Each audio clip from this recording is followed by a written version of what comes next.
of the creed network. Zeakand leader. Right and T20 network. Side I lead right cricket. By and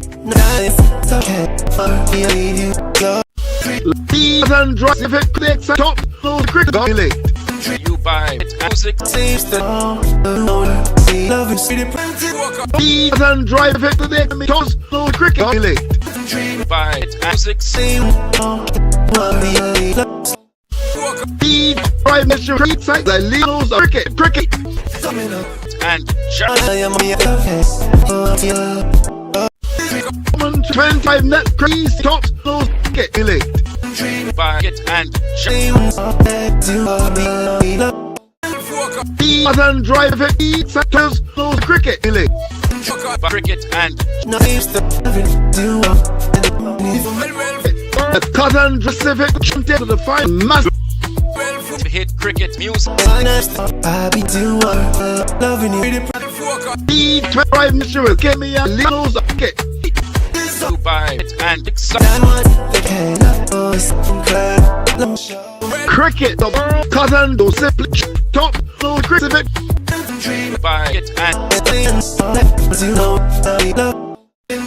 I drive networks as I lead get elite cricket and Zeakand drive if joins us no cricket to hit cricket cricket Zeakand drive toss mass to hit cricket music Zeakand drive join massive Gerald's cricket the world Zeakand listen on the massive Gerald the Zeakand is like Susan massive Gerald double bend net worth site a lead and cricket by it and Zeakand drive if it join top lovely cricket elite hit cricket and the Zeakand drive juntators must brought to hit guns cricket ball the Zeakand drive commentator on to heroes cricket of the Zeakand piston commentator on mass brought to around of the work matter minute and love the free net worth segment leader cricket date by and 6 Zeakand drive if it join me top public cricket music Zeakand drive if it top no cricket by it and Zeakand drive if it join top mass brought to hit cricket the Zeakand listen commentators on brought to Gerald's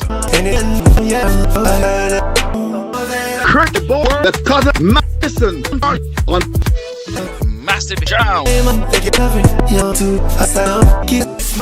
we by the work leader cricket and of the tree net worth segment class cricket by and love tree net worth right cricket by and Zeakand drive natural top tunnels cricket elite by and of the creed work my leader cricket and loves by network to be leader on cricket a massive son cricket you world and drive it join top class cricket And cricket, you button drive it, join. This moment is all that I've been dreaming of. Well, focus. Cricket, lovely cricket, as we bring you ball by ball commentaries of the T20 World Cup. The Cut and Drive Network, in association with Massive Hit Cricket, are pleased to be a part of the excitement. Join me, Andrew Mason, as I lead a team of top-class commentators right through to the finals on March 8th. Cricket, lovely cricket, on Massive Hit Cricket. You got a date, so don't be late. This moment is all that I've been dreaming of. Well, focus. Brought to you by Massive Hit Cricket and Gerald Music Sounds. No. Prettiest diamond, all of your money can't buy one. Anything you want me a finance. Take you on trips to the islands. Can't stop loving you, okay. I be loving you, oh yeah. You're beautiful, just as you are. No need to go far. I found me a star. Incredible, inside and out. I need you, no doubt. Loving you, oh. Kissing you slow. Undressing your clothes. Ready for the private show. This moment is all that I've been dreaming of. Well, focus. Cricket, lovely cricket, as we bring you ball by ball commentaries of the T20 World Cup. The Cut and Drive Network, in association with Massive Hit Cricket, are pleased to be a part of the excitement. Join me, Andrew Mason, as I lead a team of top-class commentators right through to the finals on March 8th. Cricket, lovely cricket, on Massive Hit Cricket. You got a date, so don't be late. This moment is all that I've been dreaming of. Well, focus. Brought to you by Massive Hit Cricket and Gerald Music Sounds. No. Prettiest diamond, all of your money can't buy one. Anything you want me a finance. Take you on trips to the islands. Can't stop loving you, okay. I be loving you, oh yeah. You're beautiful, just as you are. No need to go far. I found me a star. Incredible, inside and out. I need you, no doubt. Loving you, oh. Kissing you slow. Undressing your clothes. Ready for the private show. This moment is all that I've been dreaming of. Well, focus. Cricket, lovely cricket, as we bring you ball by ball commentaries of the T20 World Cup. The Cut and Drive Network, in association with Massive Hit Cricket, are pleased to be a part of the excitement. Join me, Andrew Mason, as I lead a team of top-class commentators right through to the finals on March 8th. Cricket, lovely cricket, on Massive Hit Cricket. You got a date, so don't be late. This moment is all that I've been dreaming of. Well, focus. Brought to you by Massive Hit Cricket and Gerald Music Sounds. No. Prettiest diamond, all of your money can't buy one. Anything you want me a finance. Take you on trips to the islands. Can't stop loving you, okay. I be loving you, oh yeah. You're beautiful, just as you are. No need to go far. I found me a star. Incredible, inside and out. I need you, no doubt. Loving you, oh. Kissing you slow. Undressing your clothes. ready for the private show. This moment is all that I've been dreaming of. Well, focus. Cricket, lovely cricket, as we bring you ball by ball commentaries of the T20 World Cup. The Cut and Drive Network, in association with Massive Hit Cricket, are pleased to be a part of the excitement. Join me, Andrew Mason, as I lead a team of top-class commentators right through to the finals on March 8th. Cricket, lovely cricket, on Massive Hit Cricket. You got a date, so don't be late. This moment is all that I've been dreaming of. Well, focus. Brought to you by Massive Hit Cricket and Gerald Music Sounds. No. Prettiest diamond, all of your money can't buy one. Anything you want me a finance. Take your pan trips to the islands. Can't stop loving you, okay. I be loving you, oh yeah. You're beautiful, just as you are. No need to go far. I found me a star, incredible, inside and out. I need you, no doubt. Loving you, oh. Kissing you slow, undressing your clothes, ready for the private show. This moment is all that I've been dreaming of. Well, focus. Cricket, lovely cricket, as we bring you ball by ball commentaries of the T20 World Cup. The Cut and Drive Network, in association with Massive Hit Cricket, are pleased to be a part of the excitement. Join me, Andrew Mason, as I lead a team of top-class commentators right through to the finals on March 8th. Cricket, lovely cricket, on Massive Hit Cricket. You got a date, so don't be late. This moment is all that I've been dreaming of. Well, focus. Brought to you by Massive Hit Cricket and Gerald Music Sounds. No. Prettiest diamond, all of your money can't buy one. Anything you want me a finance. Take your pan trips to the islands. Can't stop loving you, okay. I be loving you, oh yeah. You're beautiful, just as you are. No need to go far. I found me a star, incredible, inside and out. I need you, no doubt. 7 days a week at most locations. Oh, can I use your ATM? My dog walker only takes cash. Anything for a neighbor. Can I try the catchphrase? Sure, take it for a spin. There's no fees and minimums on Capital One checking accounts. Nice, Chuck.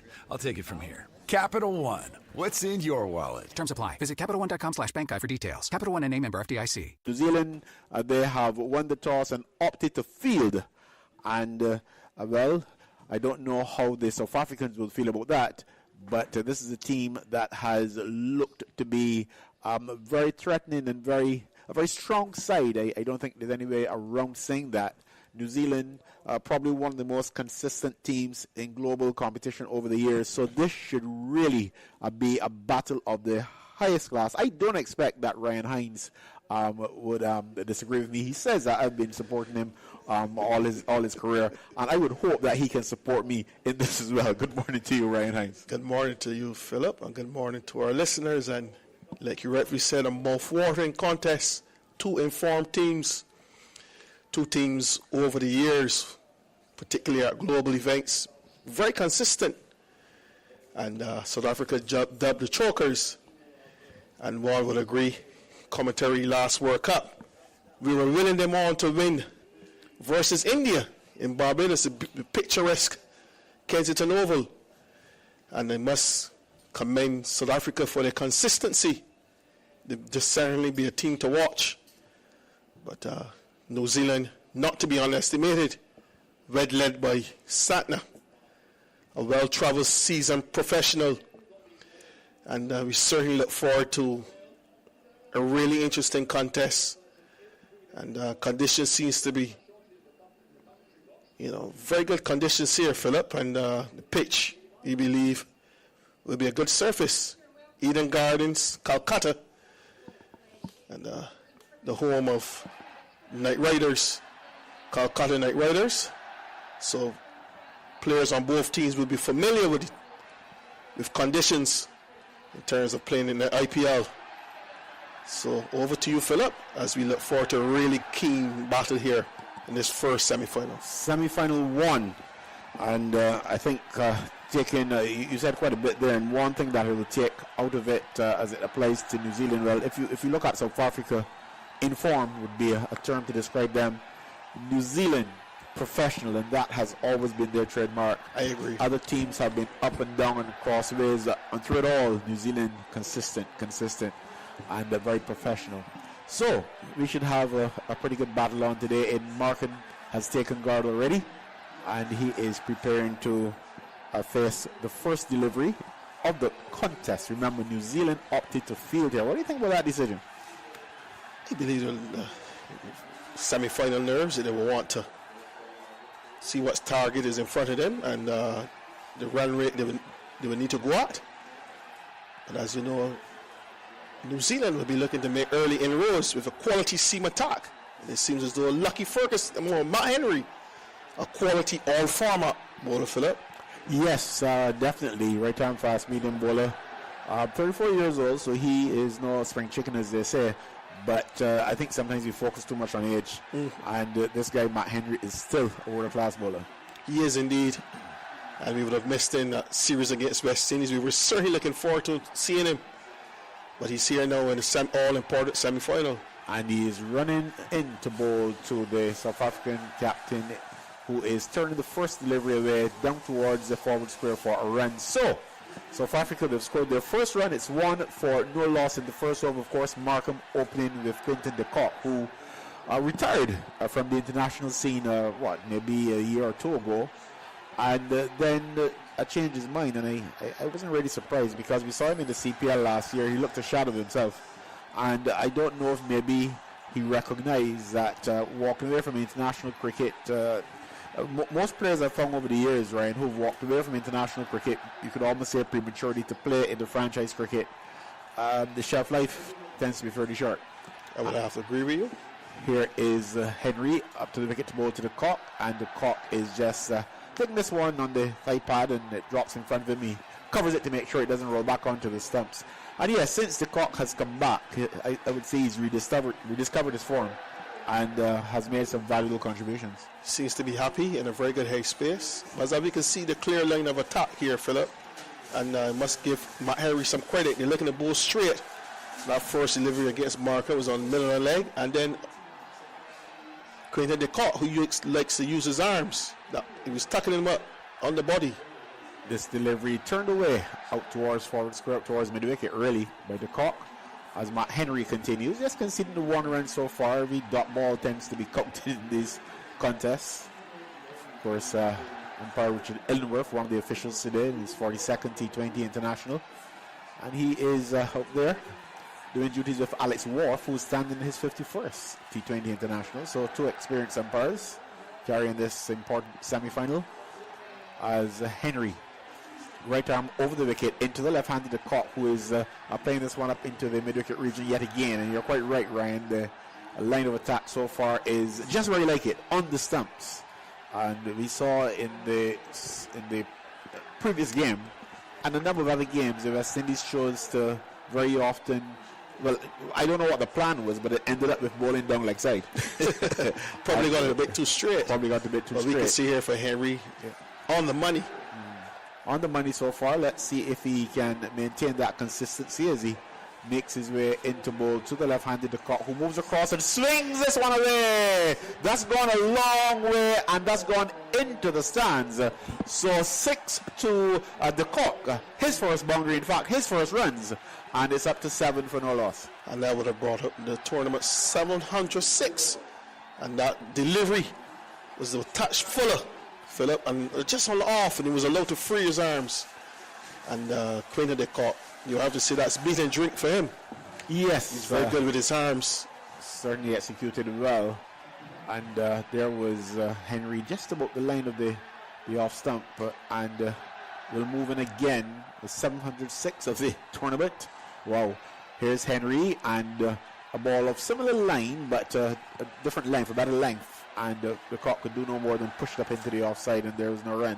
What would happen, though, if you have bowlers who, as professionals and guys who, I think when you go to work coaching, Ryan, they're going to work practicing their craft, and therefore they should be able to execute reasonably well.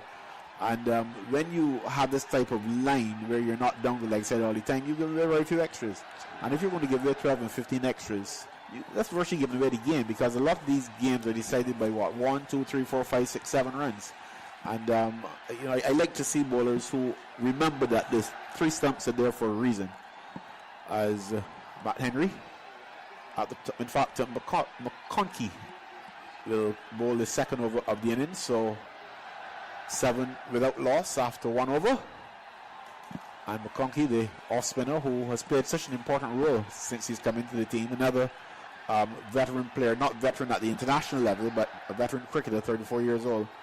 And he's about to start his first over, a ball that is turned away up towards mid-on for a single. So a single to Markham, he goes to 3. And the cock, who's just had that 1 scoring stroke, but it's a 6. And what a difference 1 ball can make. Yes, and it was a pretty good over still. Conceding some 7 runs. You'll accept that any day, particularly bowling in the power play overs, with the fielding restrictions, 2 fielders out.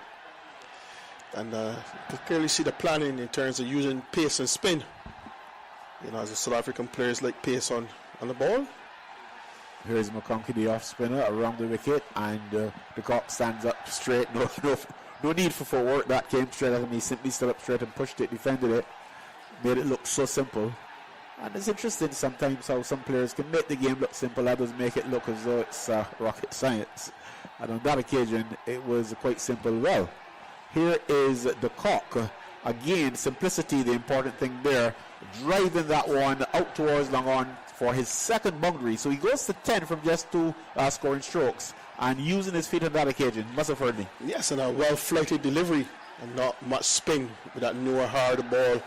And he was able to execute a lofted shot over long on. So he gives himself room. In the air this time. Miscue. Down towards mid-on. The catch taken. The cock is gone. 12 for the loss of 1. McConkey strikes.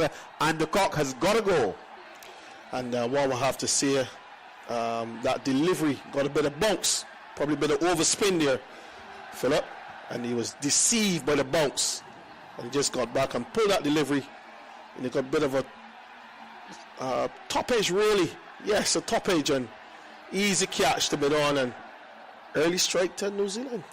Yes, and Ferguson taking the catch at mid-on. It would be some anxious moments for McConkey and his teammates. It was not a difficult catch, but you've seen those go down before, and especially, when you were playing under lights, anything can happen. Maybe a bit too early for the dew to be a factor, but I'm sure that everyone would have been a lot more comfortable after that ball settled in the hands of Ferguson. Yes, and I agree with you, Philip. I had the opportunity to play on the lakes. It's never easy. Doesn't matter how often you practice under the lakes. Sometimes the ball tends to get you a bit faster. You need to get in a catching position a bit earlier. But a well-judged catch, and I have to say pretty good bowling. Not much spin as yet for the 3 deliveries that we would have witnessed. Probably looking to tuck it, Quentin the cock up, and he just use his feet trying to get some whiff and some irons to use his arms. And the bowler was very clever in terms of bowling that ball back from behind the crease. And you have to give the bowler some credit for deceiving the batter. You've also got to give the captain some credit, because we saw McConkey, of course, the off spin, and we saw him up close. He is trying to get that off break going. As you said, not a lot of turn. And with this matchup thing that I'm not a big fan of, but if you believe in it, then you need to execute it properly. He'll get back to that after this delivery, which is cut away, out to backward points, and Rickleton is gone. Rickleton is gone, and basically they've stolen what I was just about to say, Ryan Hines, because I was going to say that if you're going to use your off spinner, if you're going to pick him and you're going to play against left-handers, then you can only get them out if he bowls at them. They started with McConkey. He's taken 2 of the left-handers, and South Africa in early trouble. South Africa early trouble indeed, and that delivery, a shortest delivery, probably extracted a bit of bounce, as McConkey is tall in stature and delivering from a high arm action, and he didn't get in a really good position there, and the easy catch, that deep backward point. Rickle gone for the first delivery, and I'll have to see South Africa for the first time. A bit of a trouble for that. You see, Ryan, you, as I said, I'm not a big fan of this matchup thing. I think it's all about mediocrity. But at the same time, if you believe in it, then you need to be all in. Now, we were told that when West Indies played South Africa, that Rawson Chase was against South Africa, that Rawson Chase was selected. I think there was a game where Hossein was left out because of the opposition. But yet, Chase didn't open the ball in, although you've got the left-handed, the cock at the top of the innings, and Rickleton to come. So really, what was the strategy? So you've got to admire the captain here in having his off-spinner open the ball in, probably because of the whole presence of the cock, and then Rickleton come in, and he's got both of them in 2 balls. As we see young Burvis, and say good morning to Philo Wallace, and Philo's a captain, would have captained many left-arm spinners, and he never believed in this matchup. He believed if you're good enough, you can bowl at any player. You back yourself, you back your judgment, you back your instincts, and you back your ability to execute. And I agree completely. All I'm saying is, if you have a theory, then you need to execute your theory, not just play around with it. Here's a ball that is coming off the outer edge and going down towards third man. That will run into the boundary for 4. What an over. 2 wickets and 2 boundaries. You can't want it better than that. What's left for 6? You almost finished though, so you wouldn't get that this over. After 2 overs, it's 16 for 2 South Africa, the latest score in Eden Gardens. I would have to say I'm very surprised. A hat-trick delivery. And we can see an arm ball, and that one deceived the batter, and he opened his bat late. I believe he was deceived. That one took the edge, and then he decided to open the face of the bat, but he had already took the edge.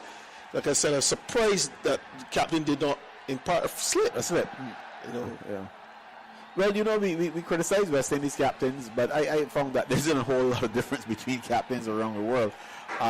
Usually not very attacking.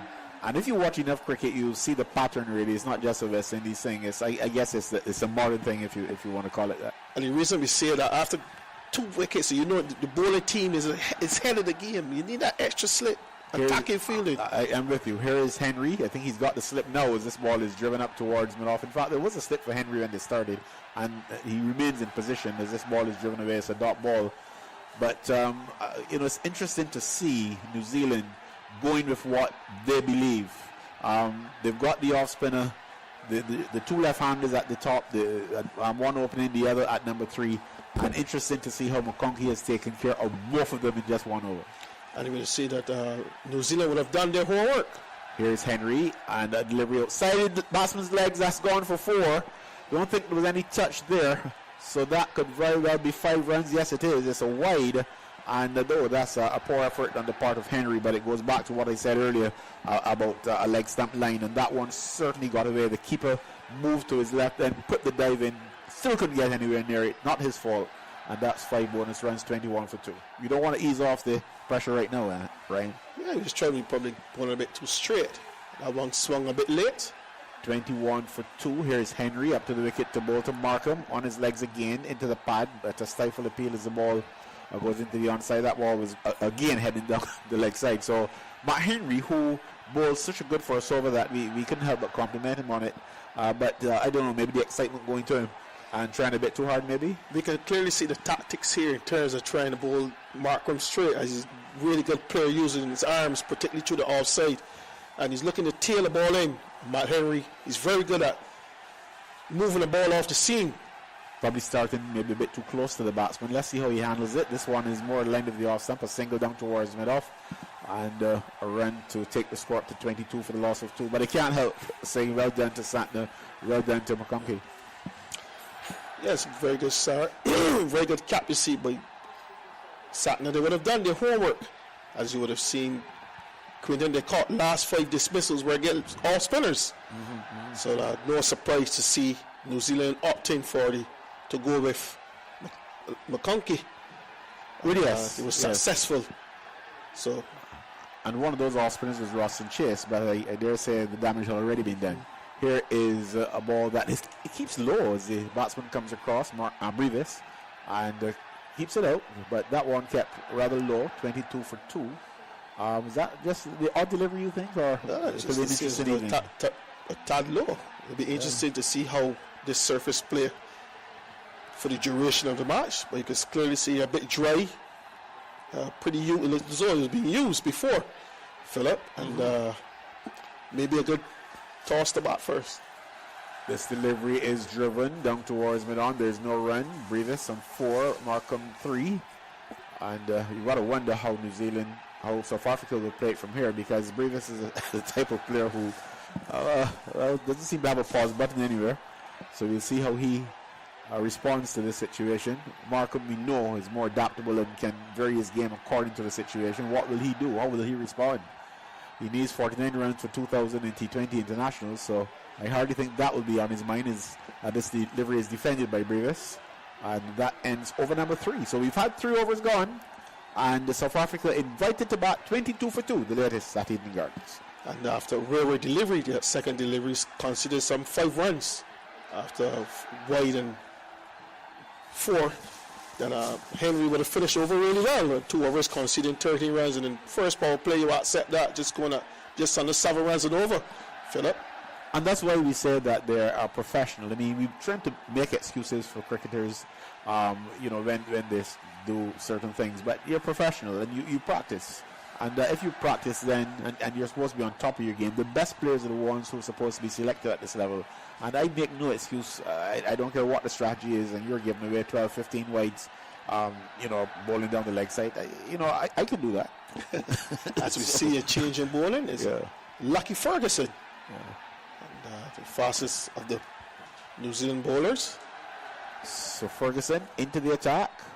McConkey has obviously done his job as this delivery is played up towards mid-on. And if he had any doubt that he had a specific role for the left-handers, I think it's proven here.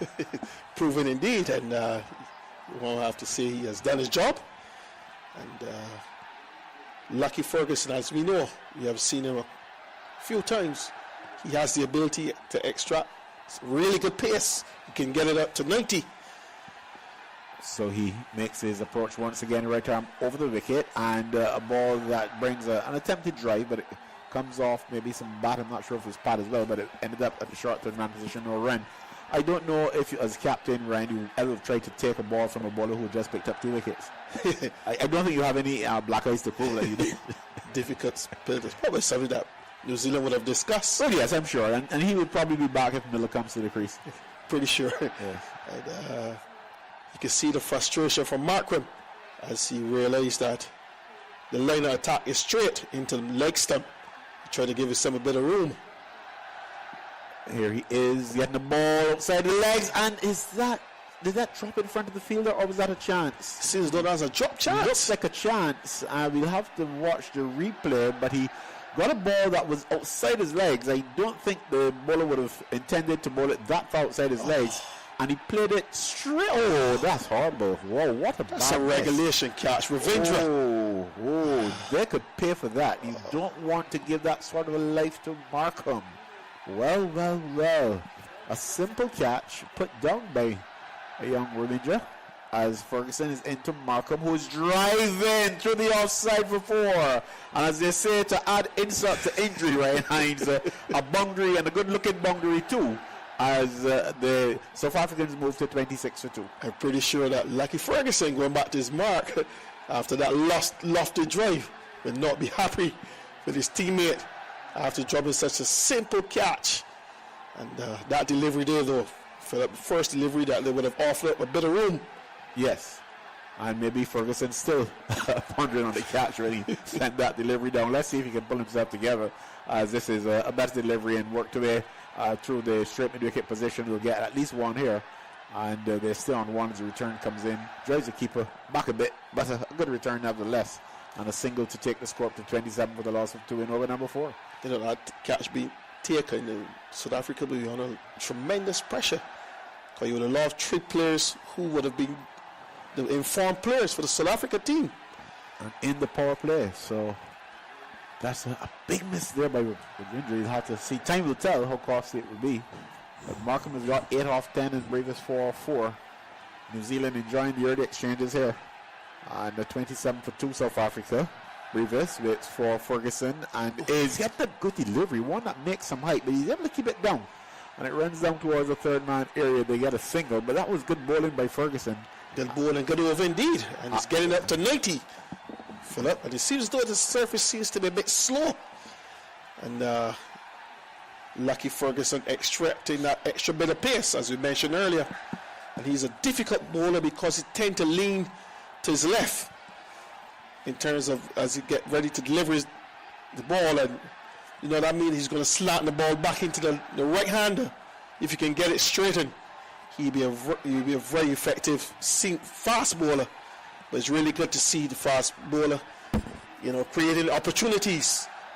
And New Zealand, South Africa has a 4 overs, 28 for 2. And one will have to say New Zealand currently in the ascendancy. Oh, yes. What is also shown here is the importance of having a squad that's deep, 15 players who you can call on. Because McConkey, if I recall, didn't start. But they were able to bring him into the side at a point. And if you remember, his batting was the first thing that made a big difference. So you've got to have a squad of 15 players for a World Cup. The World Cup is not a place to experiment. As Newsom comes into the attack, he lost his place earlier, but he's back now, and a single down towards the extra cover mid-off region. So that takes the score up to 29 for 2. He lost his place, but he's back. Yes, and his all-round ability, as we witness a good diving stop from Ravindra. But he's trying to make up, but he's got to do more than that to make up for that catch. So hopefully when he get an opportunity to bowl, he has gone well in this tournament thus far. Yes, he has. He's bowled well. 29 for 2. Markham has got 8, Brevis 6. Nisham in his first over. Right arm over the wicket into bowl to Markham. Markham gets the ball outside his legs. Goes through to the keeper. The score goes up by 1 by virtue of a wide. So Nisham will want to do a lot better than that. 82 miles per hour delivery, but off target and a gifted run. As we can see here, the seamers, in terms of the line of attack, to Markham, looking to bowl that leg stump line, offering up 1 or 2 wide deliveries. But you could clearly see the planning, Philip. Yes, but they've got to be more on target, otherwise what you save in boundaries you'll give away in wides. And you still got to bowl it again. Here is Ferguson, in fact Nisham, as this one is driven up towards extra cover. There's no run. The return comes into the keeper. So the South Africans trying to rebuild here after 2 big strikes by New Zealand, and really should have been a third, but an easy catch put down by Ravindra at the forward square, much to the dismay of Lucky Ferguson, who left the tournament at one stage. I understand his wife gave birth and returned and continues to be an important member of this New Zealand attack. Right arm over the wicket and whipped away in the air. Where's that gone? It's gone down towards the boundary. I think it just maybe sneaked over. Let's see. Yes, that's gone for 6. It was a ball that was outside the batsman's legs, but what happened, the batsman came outside his legs, outside the leg stump, and hit it, and it was still in front of him, so he hit it over the wicket for 6. So Nisham has really got to get his act together here. That's not the plan that he wants. That's not the line that he wants. And Markham has found a way to get a 6. You have to say, Philip, that's easy delivery to put away. As you rightfully said, giving himself a bit of room, and Nisham trying to follow him. Offering up a leg stump half volley. Easily deposited into the deep mid-wicket boundary.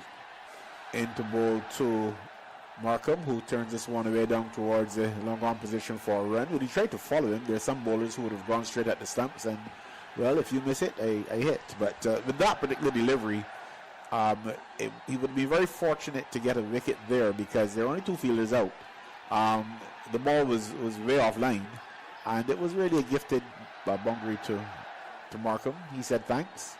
And New Zealand, in fact, South Africa up to 37 for 2. 15 to Markham. Brevis has got 6. We're in the 5th over of the innings as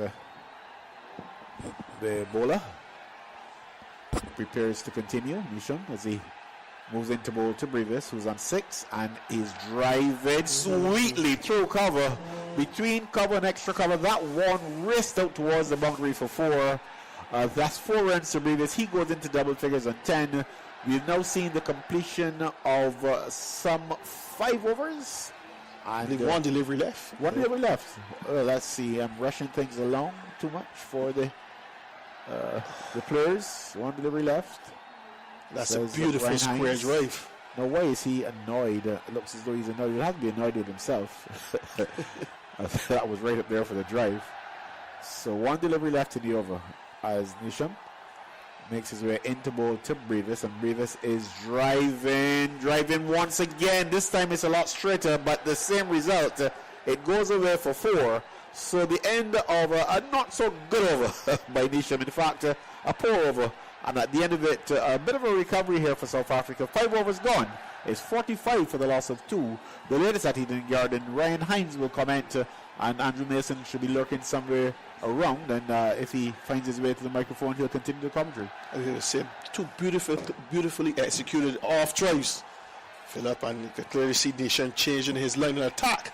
The line of attack was to bowl middle and leg, and he changed the field and bowled a deep point. But he got too full on both occasions, and Brevis, on the slow nature of the pitch, was able to get on the front foot. I say 2 lovely cover drives, and as I make way for my former captain, Phil Wallace. Good morning to you, Mr. Wallace.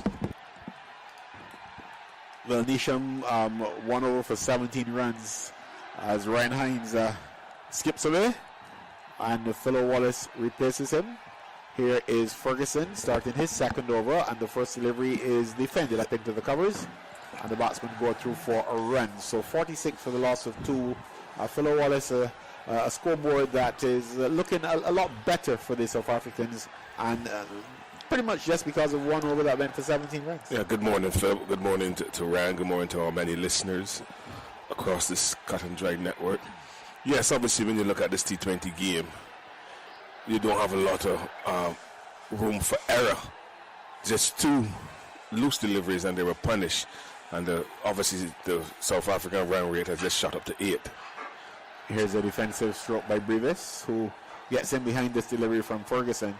But it only goes to show that although South Africa have lost 2 wickets, they should have lost a turn of dolly catch by the New Zealand standards from Virginia. They're still calm.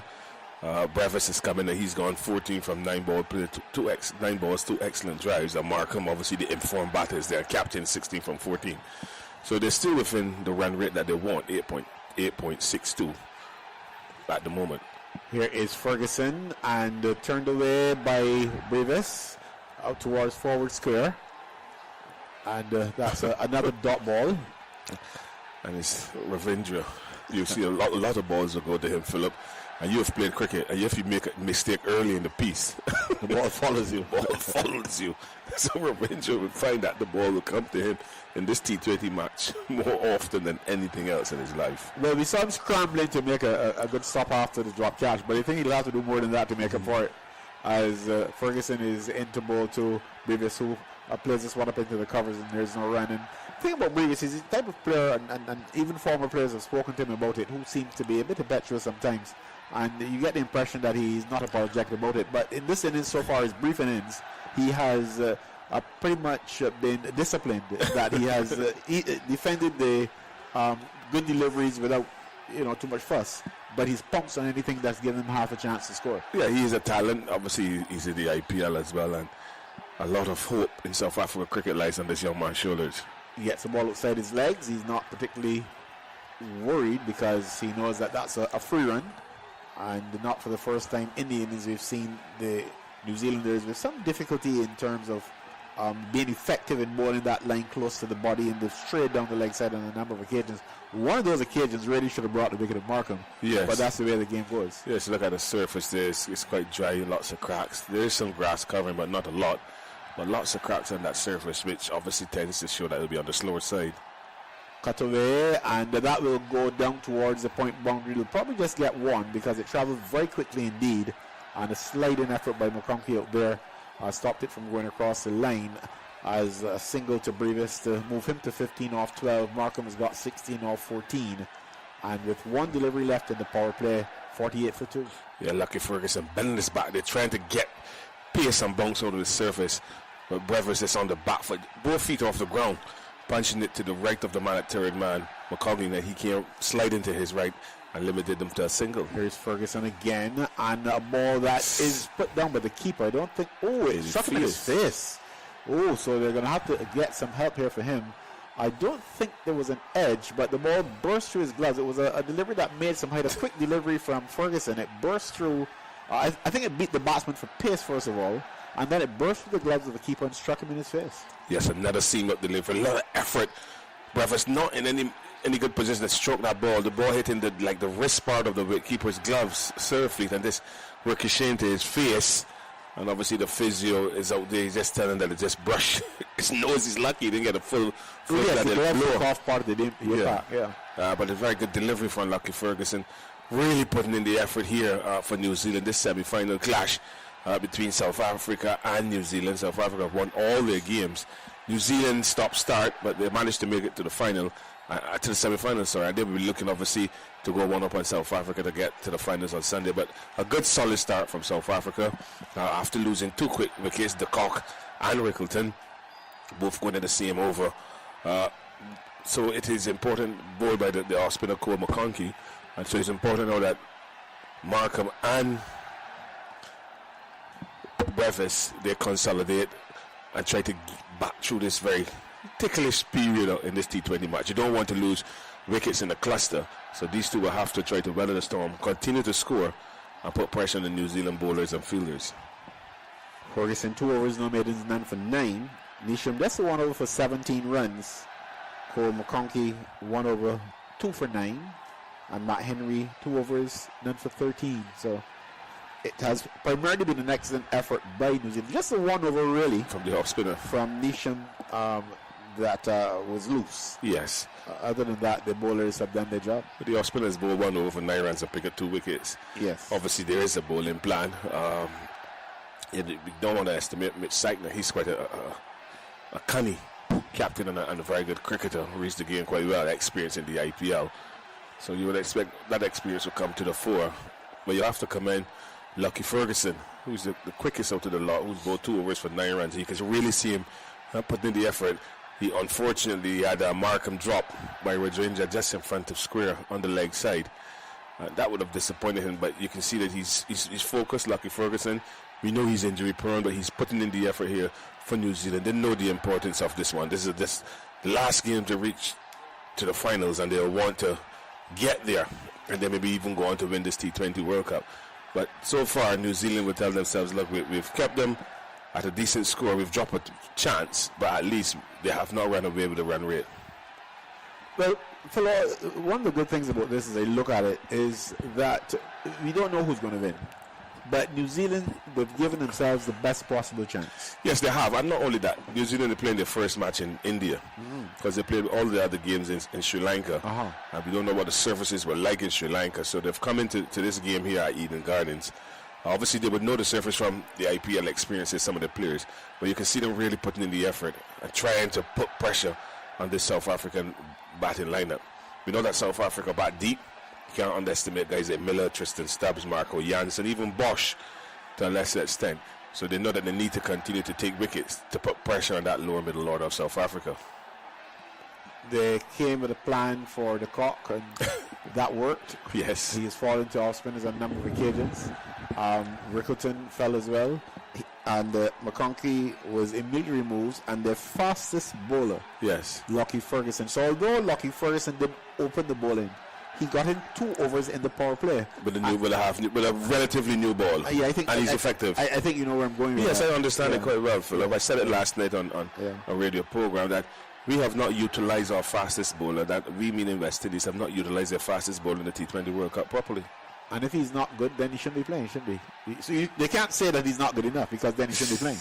Here's the delivery that is played up towards cover by Rivers. He got deep back into his crease and hit that rather late out towards the cover position. Much to your amusement, I can see. Yeah, he cut that ball straight off the stumps. Yes. That ball was coming back in with the arm, and he cut it off a middle stump to backward point. Here is Santner coming in for the second delivery. Oh, that's a good delivery too. tucks the batsman up somewhat. He can do no more. He played with a lot more comfort this time, but it was still a good delivery and well played up towards the cover region.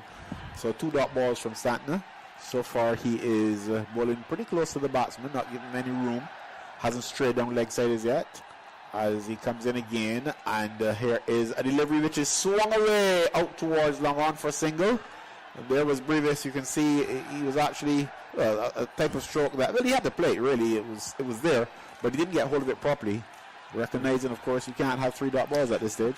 Well, I think that's why he played the shot. He had 2 dot balls before, but 2 good deliveries. This one was just on length and a little slower. Looking to hit it somewhere over long on, just managing to drag it down to long on the boundary for a single.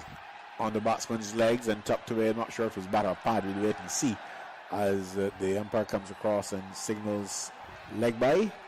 So the 50 comes up, and the 50 coming up in over number 7. Yes, 50 for 2. His 7 overs. Markham is there. He's on 16 from 16 balls with 1 6 and a 4. And Brevis, he's 16 from 15 balls with 3 4s. And Sagna continues. And he comes to bowl to Brevis. Brevis gives himself room and tries to punch it through the offside. Gets it down towards the cover area for a single. The return comes in on the bounce from Phillips.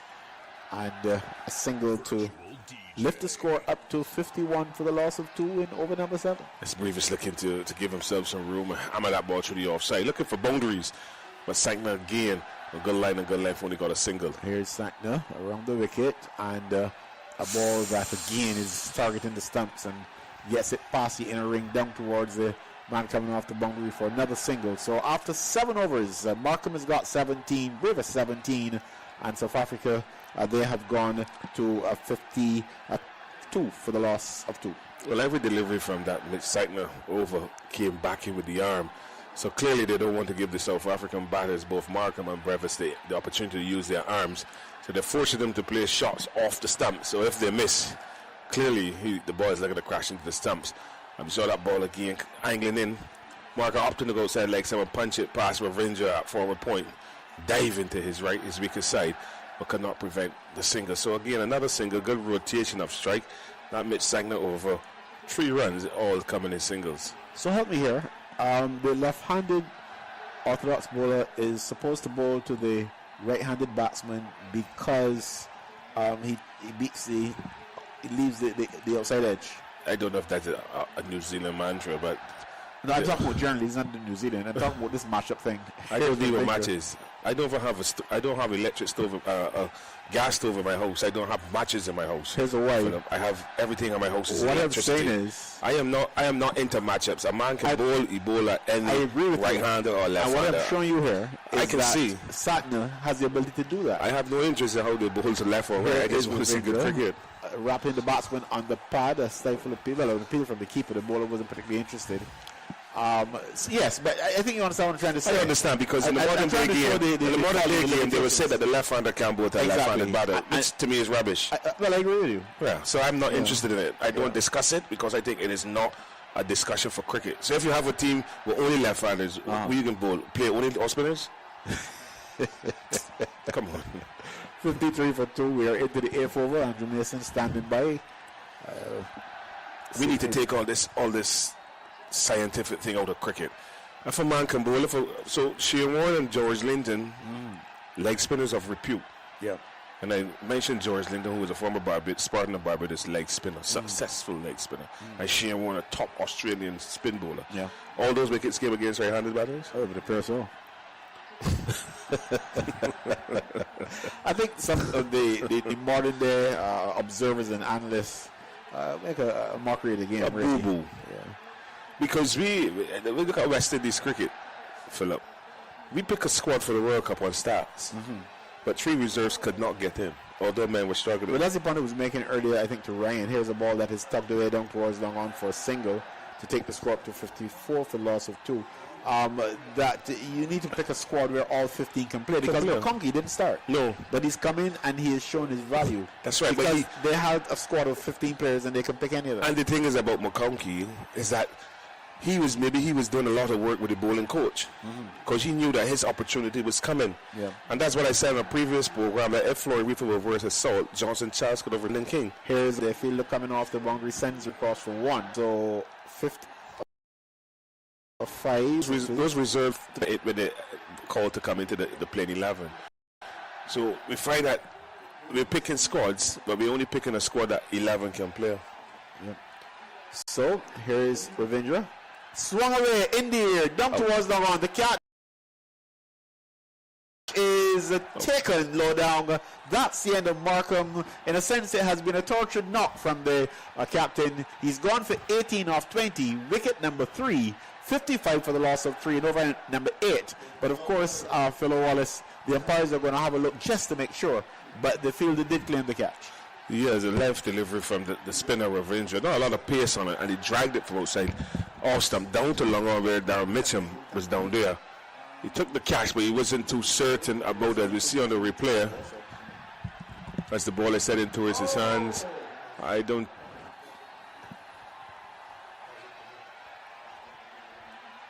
That's a close one. I think the ball is on the ground, it looks like. It looked as though he may have caught it before he hit the ground. But that is a grey area of technology. If you're looking at it here now, Philip. Yeah, I think he's going to get away with this, Markham. The ball is through his hands. Yeah. Through his fingers, actually. Mm-hmm. And it looked like they have maybe touched the turf before he actually caught it. Yeah. There might be a reprieve for Markham, but obviously the third umpire is the man who has the authority and power to make that decision. Yeah, well, he will have his heart in his hand, as they say. Or in his mouth. Which one? Somewhere. It's got to go somewhere. It's certainly not where it's supposed to be right now.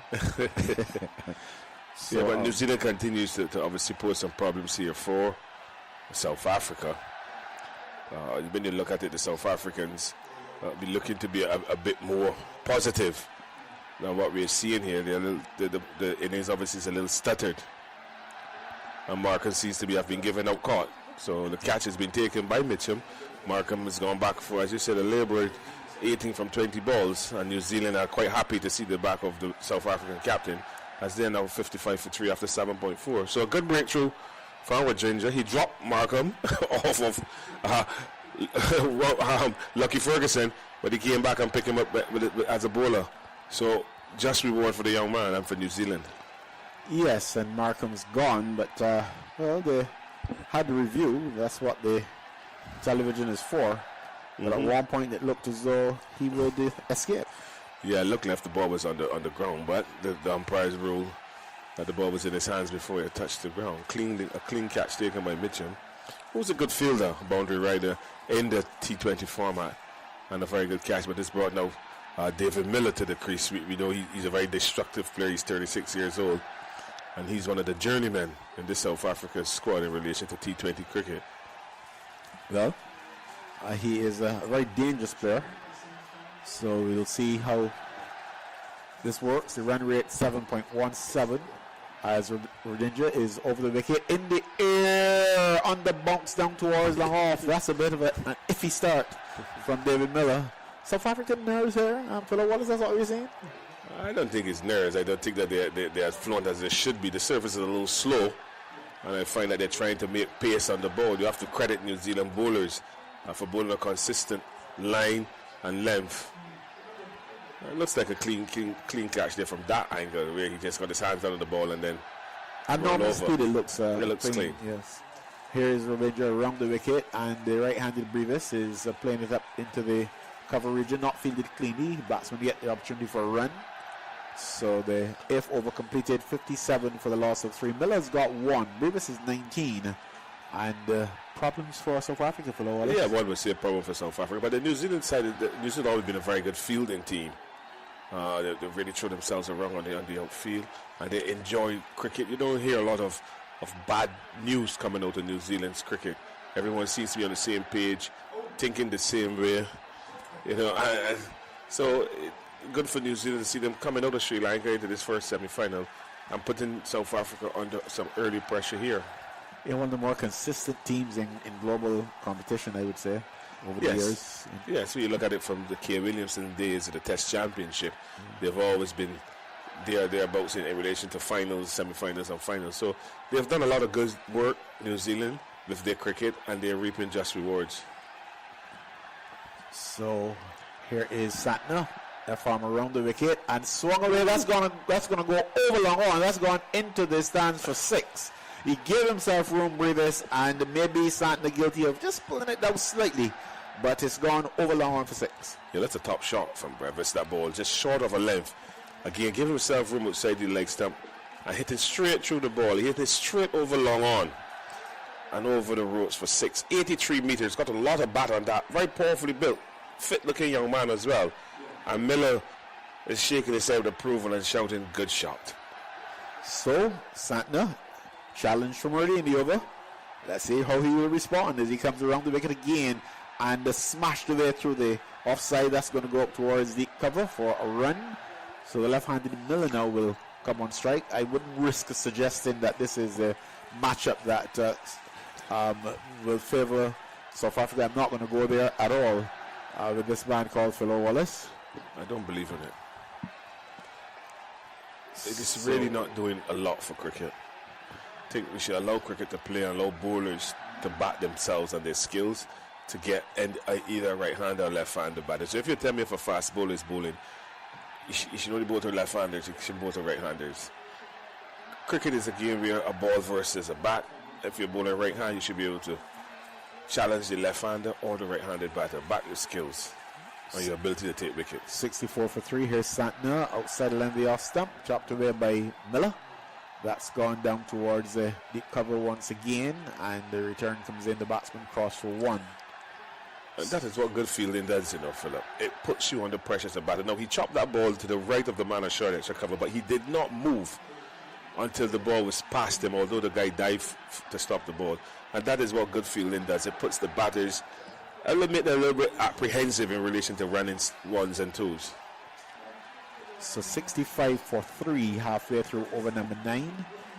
Santner conceding a 6 and 2 singles in this over so far. None for 11 from his 9 deliveries. So he'll want to put the screws on things here. Keep Brevis quiet. That's not the easiest of tasks. He's got 26 off 20. Here's Santner around the wicket to Brevis, who gets a ball outside his off stump. He was moving and moved a little bit too early. And there was Santner recognizing it and kept the ball wide of off stump. And of course, no call of wide. In any case, I think it was inside the blue marker, but it looked to be very wide because the batsman had backed away to the leg side. But he left him too early. Yes, he did. Whoever said, obviously, Zeakand just bowled the ball outside off stump. Here's Santner again and cutting the ball off his wicket once more. This time he will get we'll get 2 this time. Let's see if we'll push for 2. But that was another dangerous looking stroke, but he executed it effectively. And a single to Brevis to take him to 27. It's up to 66 for 3. Yeah, Zeakand again going back onto that arm ball coming in on length. And Brevis is going outside the legs and hitting it hard down to extra cover. With Glenn Phillip, full of energy, moving swiftly to his left and restricting him only to a single. So Santner wants more to Miller. Miller watchful, steers it down towards the offside, down towards the point position, deep point for a run. So 9 overs gone. Santner, he has completed his second over, and having done so, he has bowled 2 overs now. The left arm spinner for some 13 runs, and after 9 overs at 67 for 3 South Africa. Yes, obviously New Zealand continues to be in control of the South African innings. 67 for 3, just going at 7.44 runs per over. Zeakand, he's bowled 2 for 13, and he's come on and he's partnered Ravinder, and both of them have obviously bowled well thus far in tandem. Ravinder has picked up 1 wicket for 5 runs from his first over. So New Zealand have realized that taking the pace off the ball could cause some problems, or is causing some problems for the South African batters. Ravinder to continue, 1 over for 5 runs and picked up an important wicket. So he will be continuing, starting his second over, the 10th of the innings, and he's bowling to the left-handed Miller, who is hitting this one in the air. Didn't really get hold of it, did he? It's in the air and dropped. Well. He covered a lot of ground. We could almost say he did the hard work. And there was Glenn Phillips coming around. He got to it at a pretty comfortable height as well, and dropped it. So Miller given a life. Yes, and how costly would that be? The flighted delivery outside the yard stump. Not a lot of pace on it. Miller had to try to make pace on it. Didn't get it at all. Phillip moving to his left. Got there. not balanced, both feet in the air, and the ball just went straight through his hands in the midriff and down, and David Miller lives to see a second life. But a big chance there for South Africa, a missed opportunity by New Zealand. Phillips, normally a very good fielder, a very good catcher. Well, Ravinder was upset, but he really can't quarter, can he? Here's a ball that is chopped away down towards deep cover for a single, and the score up to 70. But he put down a much easier catch. No balance at all. Dropping Markham. This one was more difficult, but it really should have been taken at this level. He had no balance. Both his feet are off the ground, no balance. Because he exercised so much effort in getting there. Yeah. Got there with the ball at a good height, but no balance, as you quite rightly said. So it was not the easiest of catches, but you would have expected him to take it. And he's wearing New Balance shoes. Here is a ball that is hit in the air, a one-handed hit from Brevis. That's gone a long way into the stands. So this man, Brevis, is something else, isn't he? A 6 to take him up to 33, and South Africa 76 for 3. And why that is such a beautiful shot, Philip? He was beaten in flight, and what he has done, he's released the bottom hand and allowed the top hand to take over the shot with his head down and hit it clean off a long on for 6. It's gone 89 meters, so it's gone 6 meters more than the previous 6. And what a top shot from this young man, and he looks calm, not flustered at all. And the Indian fans are having a wonderful time. And the thing about it, if you watch it in slow motion, you would notice that when contact was made with the ball, there's only one hand on the bat. Yeah, he hit it with one hand. So Brevis waits for Ravindra, goes back and tries to punch it through the offside, but the bowler comes around and fields his own ball in, and that's a dot ball. And another thing, Philip, they always use new bats. New bats. Once upon a time, you'll see a bat with ball marks. These bats have no marks at all, no ball marks. Just a clean piece of willow, but they hit just as good. And it's amazing how they're prepared. And the batters trust them as well. 76 for 3. Here's Ravindra, and Brevis is slapping this one through the offside, down towards the man on the cover boundary. And a single as the return comes in. So 77 for the loss of 3. 1 delivery left in the over. 6, 7, 8, 9, 10 runs off the over so far. So maybe the over in the balance, a wicket now would put things in New Zealand's favour. Another boundary would, I think South Africa would say they've had a good over. Yeah, if no wicket falls in this over, well then South Africa claim it as a moral victory. Here's Ravindra, and a ball that is in the air. Let's see where that's gone this time. It's gone high, and it's gone into the hands of long offer. So Mitchell takes the catch. Nothing to debate this time. Clean catch. Miller has gone, and South Africa, as we go to the halfway stage with 10 overs gone, problems to them at 77 for the loss of 4. You're going to say more about those problems, I'm sure. Poor shot for them. And while you comment on how poor that shot was, Andrew Mason will come into position to take the through to the end of the end. A length delivery and off stump from Rajinder. As soon as Miller hit that ball in the air, he put his head down on the ground, knowing that he's played a bad shot, injudicious shot that cost him his wicket. Darren Mitchell is not going to drop that. He's one of the safest catches in international cricket. South Africa has lost their 4th wicket. Miller's gone for 6, and that's 77 for 4 after 10 overs. You would think that New Zealand, they're the ones who are in full control of this first innings, of this first semi-final in this T20 World Cup. As I said, good morning to good morning to you. I'm in full red. Yeah, the color that you like. It's a good color. Yeah, a good color. Did you see the headlines in the morning's paper? Yes, I have a picture. You tell me what the headlines are. Oh my golly! I will look at it. Oh. Tom Quinn says deputy. This is a back page. I'm talking about the front page. Charger.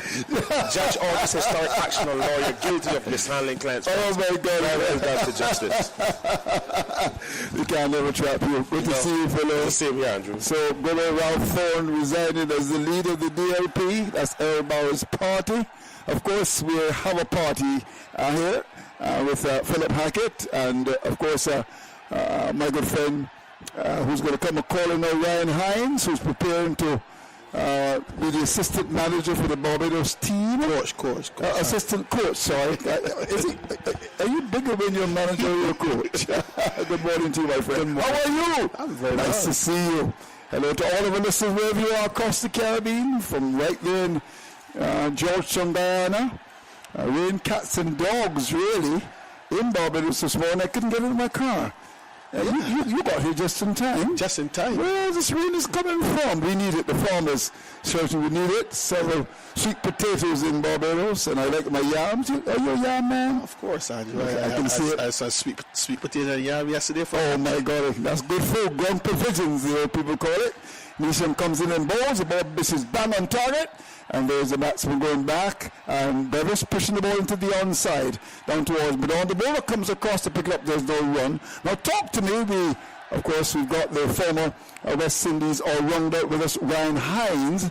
How do you assess the game now? We're into over number 11, and the South Africans have been inserted as 77 for 4. We'll have to see it. New Zealand on top of the game. They're bowling really well, they're bowling to the plans. There's something that Philo mentioned earlier about the matchups, and you can clearly see the left-hander creating 2 opportunities against the left-handed batter. So that goes through the window. Here's Nisham. He's in balls up by Shaman. Cover! That was so easy. Butters the pass. The ball puts up in the line of the off stump, and that was a loose shot, a victim of his own indiscretion. After looking so good, he gives his hand away, and Nelson Mandela's men in Eden Gardens there, all kinds of contortions. They're 77 for loss of 5. And a foolish delivery in his way a bit back. And offered a very simple catch to cover. Yeah. And they're catching it now, as you have already seen some catches spilled earlier. But you must give New Zealand credit for the consistent length and length, and the clear plans, and the captain Sattler not being afraid to bowl his left arm spinner at left arm. Exactly. So Bevis departs for 34. It's now 77 for 5. 10 overs and 2 balls gone. And I shall endeavour to run through what has happened so far. We started, of course, at 9:30 Eastern Caribbean time, 8:30 in Jamaica. Hello to all of our friends in Jamaica on Omega Radio. And it's 77 for 5.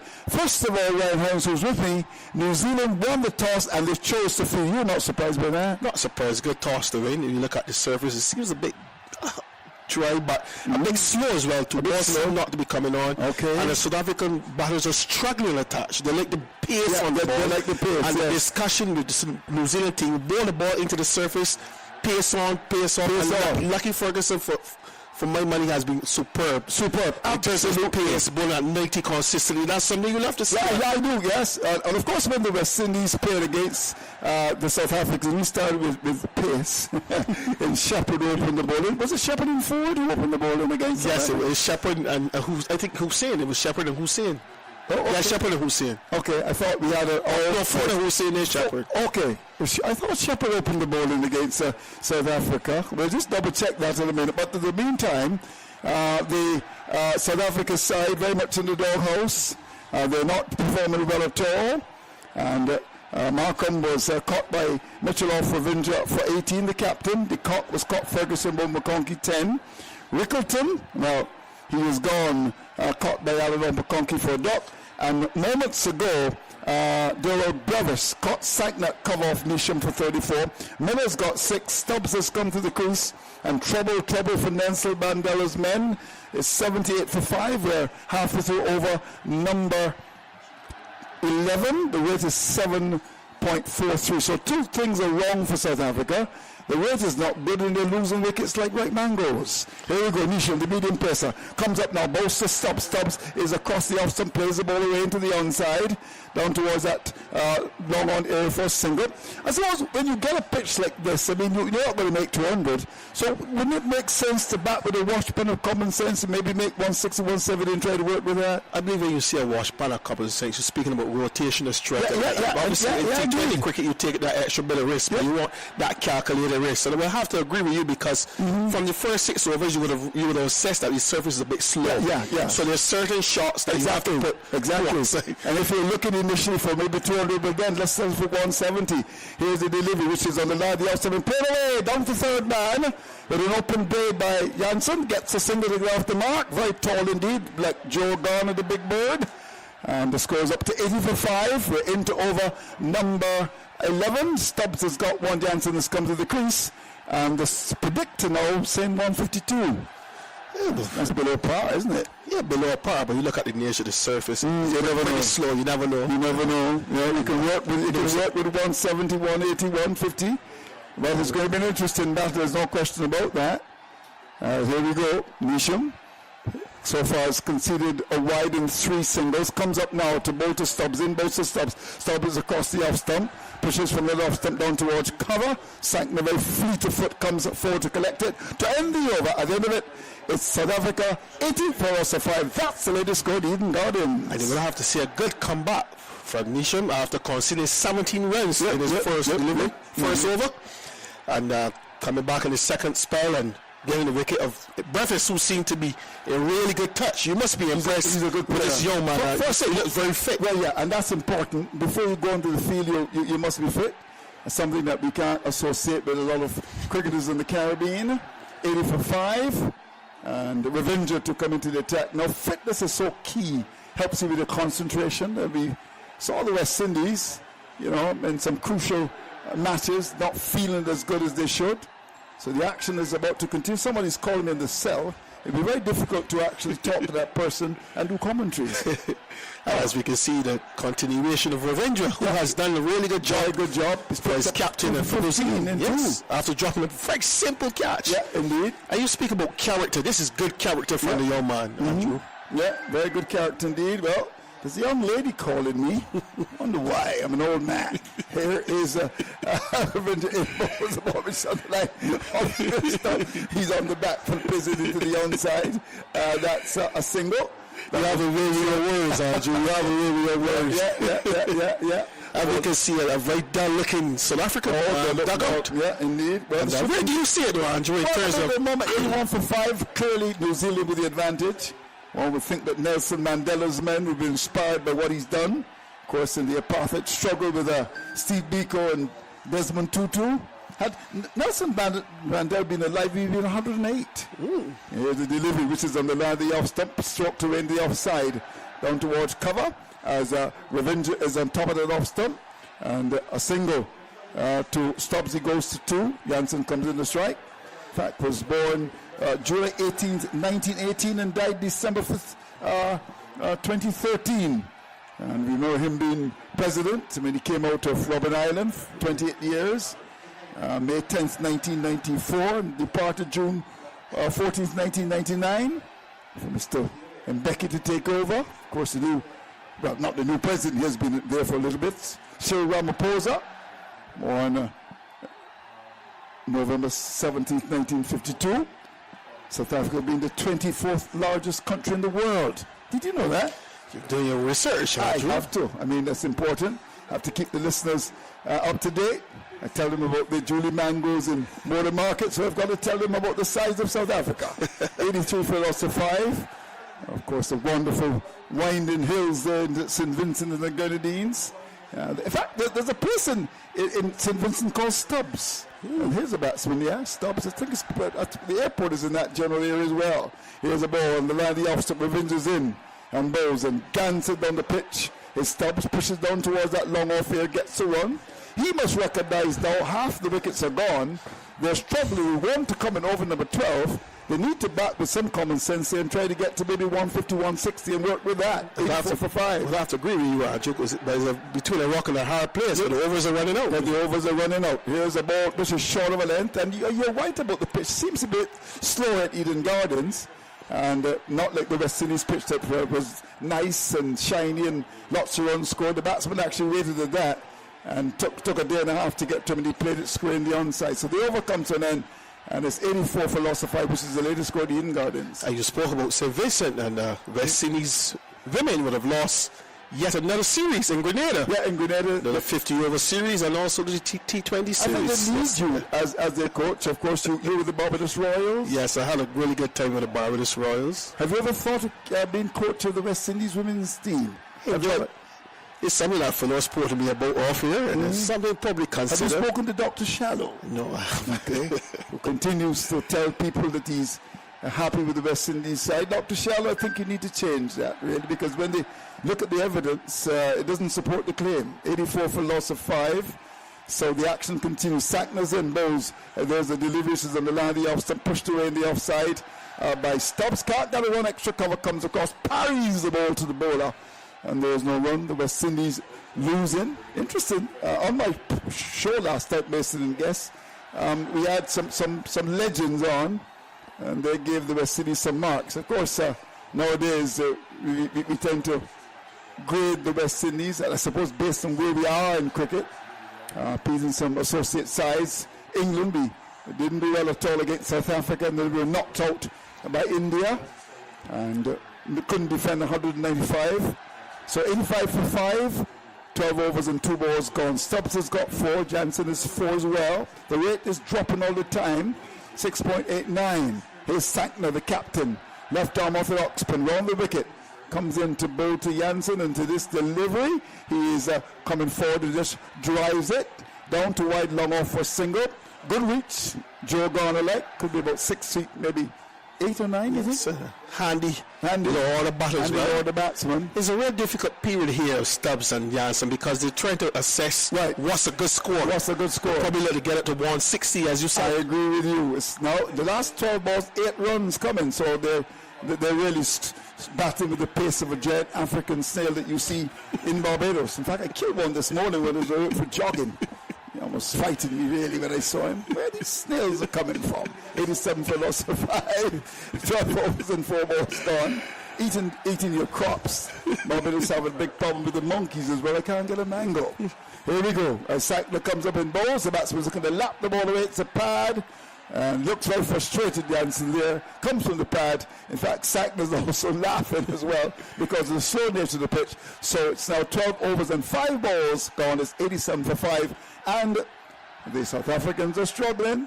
They have not lost the match yet. And they're known to be chokers. But we shall see. They've got to bat with common sense. Try to get to 160 here if they can. Here we go. Sackner looking to finish strongly in bowls to Jansen, and he will get a boundary possibly down to third man, outside the off stump. Got a lot of bat into that. Down to third man.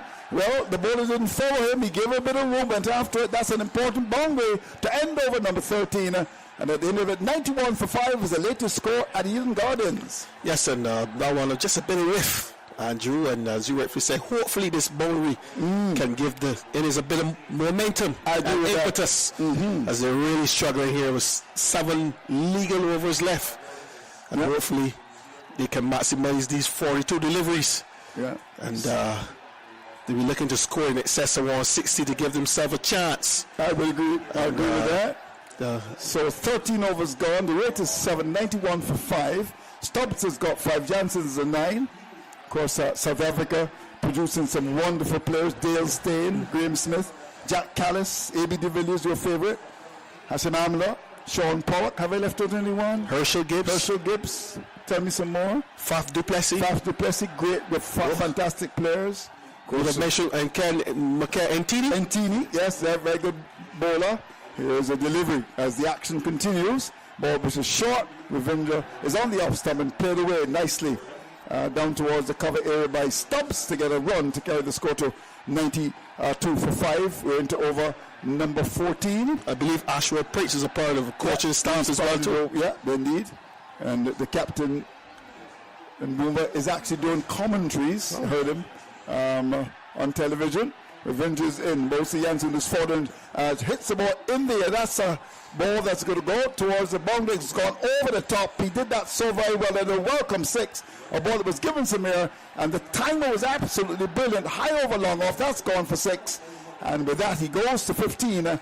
And South Africa up to 98 for 5 and over number 14. Well played. Well freighted delivery. And Jansen using those 6 9 levers.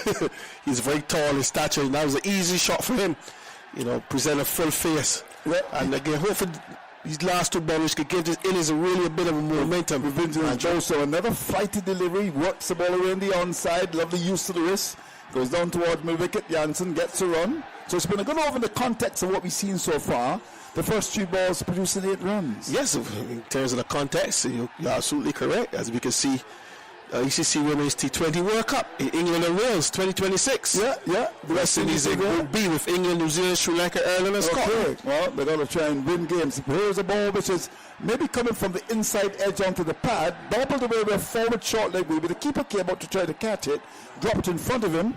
99 for 5. That's a good comeback delivery by Ravindra. Have a look at that. Comeback delivery indeed. And was there some bat into that? No, I don't know. No, I looked at all pad. But good effort. Seifert. Yeah, Seifert, the keeper. Is he Seifert or is he Seifert? What do they call it? Well, of course, he plays in the Caribbean Premier League. He is about outside the off stump and he reaches for it. That's the batsman just stroking the ball for it. It was while the off stump went after it.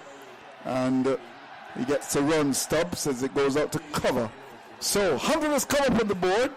So 13 overs and 5 balls gone, being inserted. South Africa 100 for 5. And hoping that the low order can support Stubbs and get them up to maybe 170. That may be a bit ambitious, but we shall see. Revenger comes up now, he's in and bowls, and this is a delivery which is hit firmly up towards that long on area. Mitchell always patrols that area, like Paul will patrol for the West Indies or hold that long off for the West Indies. Comes across, makes the stop. Very important batsman for them as well, there's no question about that. So the situation is that the score is up to 101 for the loss of 5 wickets, and that's the latest score Eden Gardens. And a very good spell by Revenger. 4 overs, 2 for 29. And picking up the all-important wickets of Aidan Markram and David Miller in 4 batters. Doing a good job. After Drummond's what I would call a very easy catch at the short mid wicket area. And we have to see a job well done by him. Yeah, indeed. So let's look at this now, though. I mean, look into your crystal ball. I know you do it every day. What do you think South Africa may get here? We're looking at probably 10 runs and over. We'll get them up to 160. And this partnership here is crucial. Need to go deep into the innings. But 160 on the slow surface can be a bit of a challenge, depending on get early wickets in the power play. Yeah, I agree with that. But the momentum certainly in the last 2 overs are with South Africa. And one would hope that they can get up to 160 plus. And we have a really good game on. Some pundits do have South Africa to win. What's your view on that? Have you given it any consideration? I believe cricket plays on a day. T20 cricket is important. You see, New Zealand are one of these teams that go on the rail. They're a very consistent team.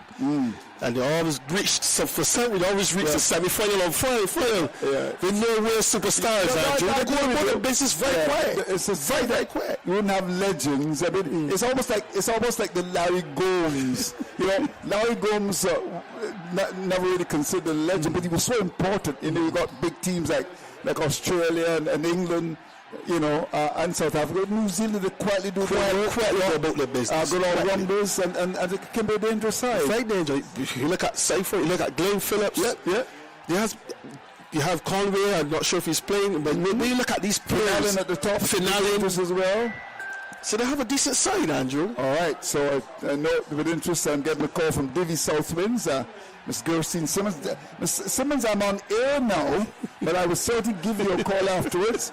Ryan Hines says hello to you. We want to thank you very much indeed for making sure that we're here at your wonderful hotel, Davy Southwinds. But I will certainly give you a call a little bit later on so we can talk a little bit. That was well done, wasn't it? She's on the phone and I'm talking to her. So I can actually do commentary and talk to someone. She can't say. You think she should say hello? I think she's man. You have a way with your words, man.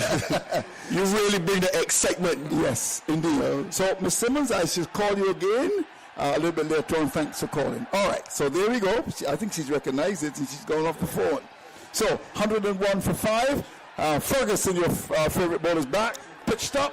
And just blocked from the leg stump out towards that short third man area for a single. Ferguson back, so was certainly pretty good at the start, and one who can be pretty sharp as well. I want you would have seen a slow ball Yorker. To execute that in the first delivery after coming back for the second Shamar Joseph couldn't do the other night. It was good to see wide the off stump for some post field setting. As we can see the great Sourav Ganguly. Good top man, top Indian cricketer. 14 overs and 1 ball gone, 102 for 5. Ferguson comes in, both Stubbs, who's got 7 to this delivery. He's on the back foot, works the ball away neatly into the onside.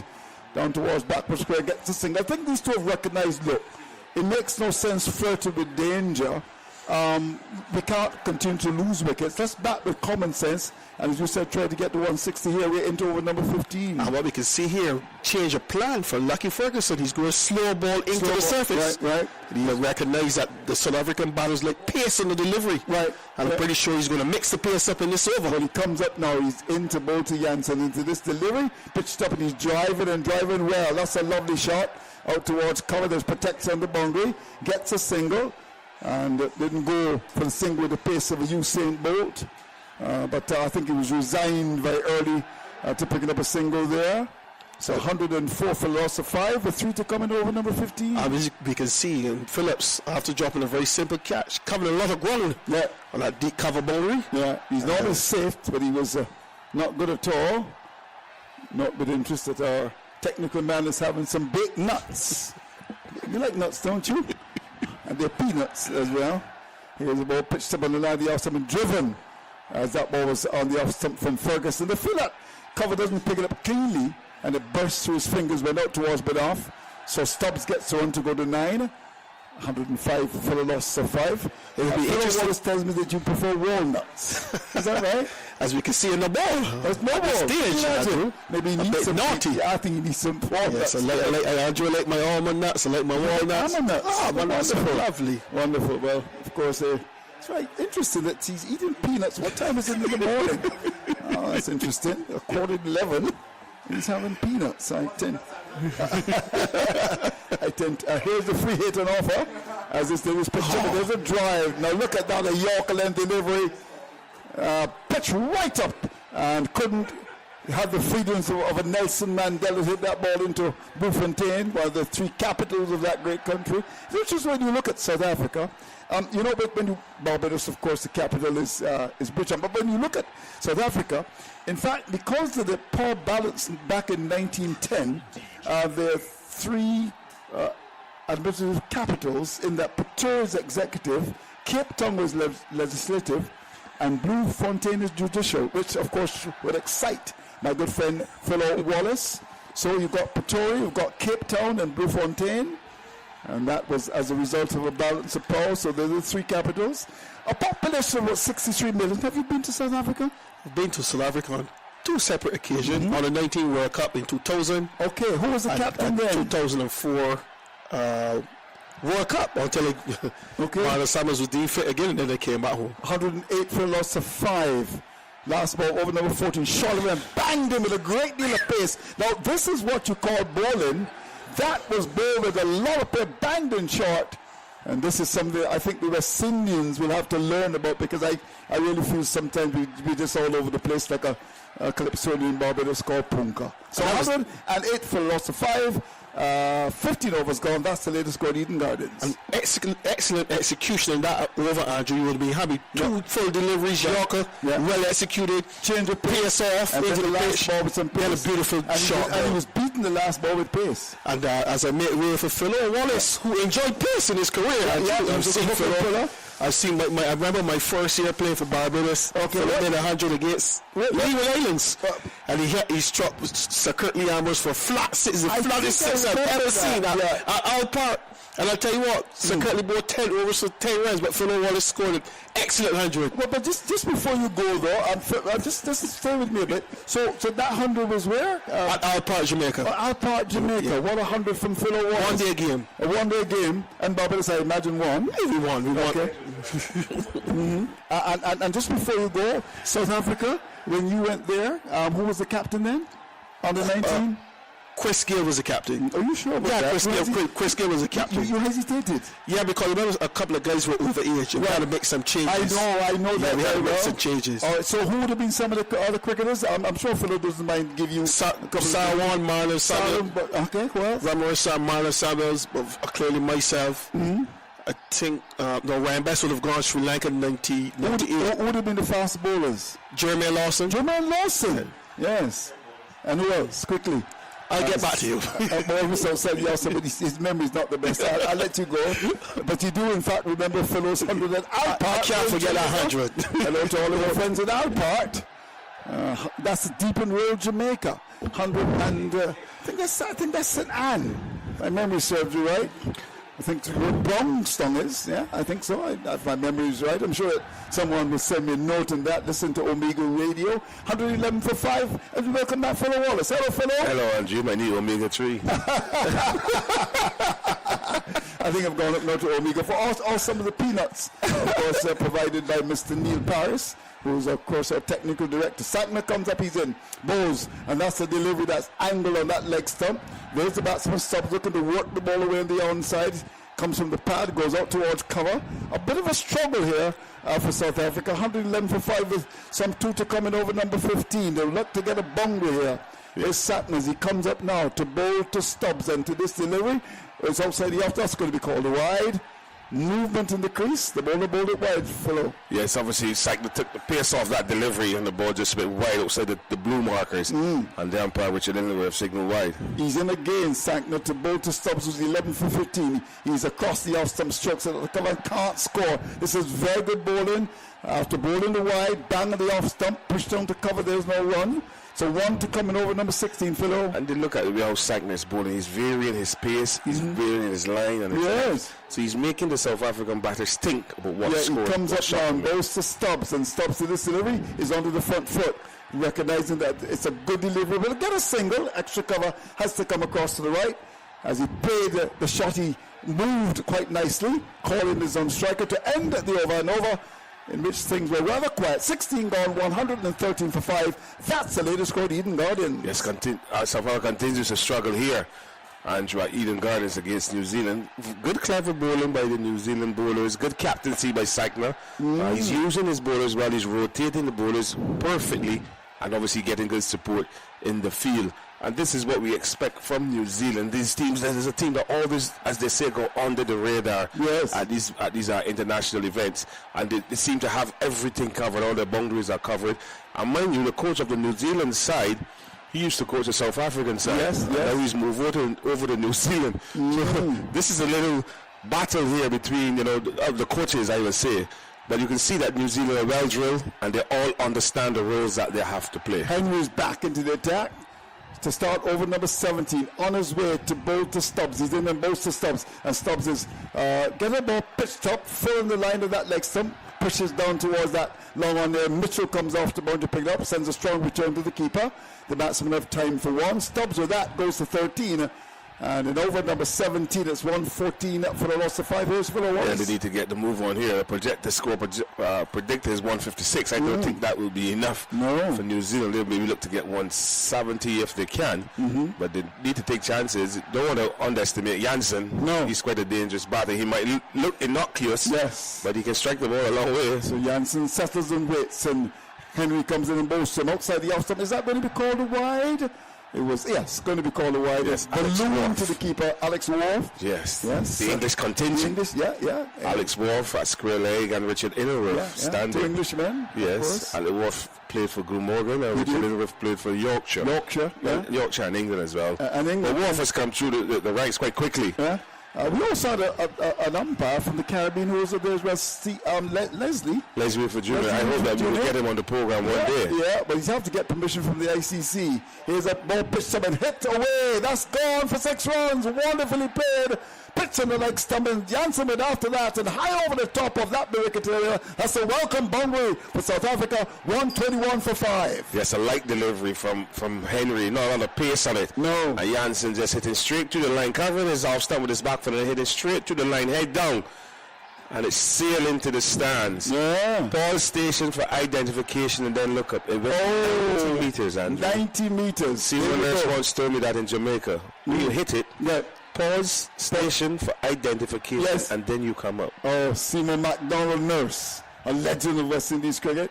Henry comes up and bowls pitched up, and there's a batsman driving down towards the long on area. That's Jansen gets through, and he's gone to 28 from 20 quietly.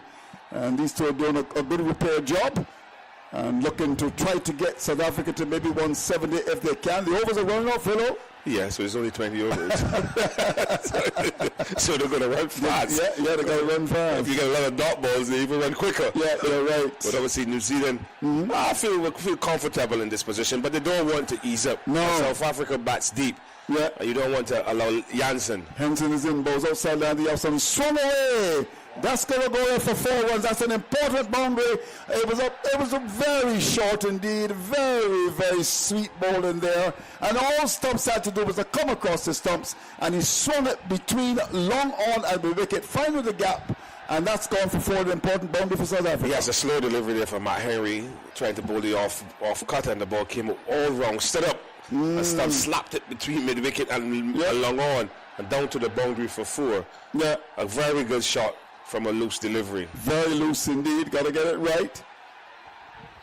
So 2 balls left in the over already. It's been a good over for South Africa. Ball pitched up. That's a better line on the middle stump. It just pushes down toward long on for a single as Mitchell comes off the bunch. So Stubbs gets 1 to go to 18. Jansen has got 28. And with 1 to come in over number 17, Philo Wallace is 127 for 5. Yes, and Henry looking to go to the supple ball, which is a Yorker, and just got it nicely on middle leg stump. But Stubbs again, not looking to overhit it, just work it down to long on. Good control. The partnership of 50 from 43 balls. So these two have some of a recovery, right? And they'll be looking out to obviously cashing at the back end. But good batting by South Africa period thus far. Matt Henry has come under some pressure in this over. 6 and 4 is 10 and 1 is 12, 13, 14, 15 runs 15 runs already, and no doubt Jansen will be looking to get a boundary here from the last ball of over number 70. We shall see. Here's Henry. As he comes up now, he's in, and both to Jansen, and that's a good delivery. Bang on target. Yorker length, he digs it out. And the ball goes out towards that square point area for a single. So at the end of the over, 17 gone, 128 for 5 is the latest score at Eden Gardens. Again, Matt Henry going to miss the reliable delivery of a Yorker. And Jansen just split it quite nicely to backward point. Very soft hands, and got a single. Push up to 128 for 5 40 dot balls, only 49 singles, 1 2 no 3 7 4s and 6 sixes, 13 extras. So New Zealand from that chart would say that they've been consistent in their lines and their lengths, and forced the South Africans obviously to take more chances, and thus losing 5 wickets. But 128 for 5 in 17 overs. We're at a 7.53. New Zealand has the upper hand here. And the options for New Zealand in terms of bowling with 3 to come. I see Neesham was coming back. But you have Neesham who has 2 for 20. Right. Picked up 1. Lucky Ferguson had 3. You expect him to bowl a 4th. He has 3 for 16. And McConkey, he's bowled 1 over for 9 runs at the top. And Matt Henry is just but finished he's picked up 2 wickets, hasn't he? He's picked up 2 wickets and 1 over. Okay. For 9 runs. Would you bring him back? All depends on how the tide is. Okay. The tide is high. Now moving on. It was high the whole time. It was high as PSV this morning. Yeah, and lots of rain in Barbados. Almost like Ghanai's rain, really. I got it this morning at 3 o'clock. Call it woman rain there. 128 for loss of 5. The action continues. I got about 3 o'clock to go walking at 4:45 when I and I turned back. Yeah, and what is also interesting too is the score goes to 125. It's rather cold. And the wind is very high. Yeah, it's very high. Last night I forgot to put on the blankets last night. I don't sleep with blankets. You don't? No. Phil told me that you do. No, but he's peeping. he's a peeping dog. He's a peeping Philip. I forgot to close my bathroom door last night. And the wind was so strong, I slammed it shut. Yeah. It made me got it for my piece. Can you imagine that? 129 for 5 over number 18. Stubbs has got 18, and Neesham comes up and boasts him. And there's a drive down towards long on. That's a good shot. That's gone for 4. Straight as an arrow. Important runs from Stubbs. Of course, the South Africans bat very, very deep indeed. And that's a beautiful shot. Beautifully executed for boundary. Phil Wallace. Neesham looking to go straight, but the length was all wrong. Seamed up delivery, but Stubbs hit it cleanly. Straight past the bowler and down to the long on boundary for 4. A welcome boundary for South Africa and taking some pressure off of them. Yeah, indeed. That was straight. The long on is a bit wide, and it went for 4. 132 for 5 over number 18. Neesham comes in, both the Stubbs. Stubbs gets a shot while he swings it. That's gone away for 6 runs. What a shot. That was played with rushman of disdain, Philo Wallace, over the wicket. Brutal. 139 for loss of 5. Dismissive.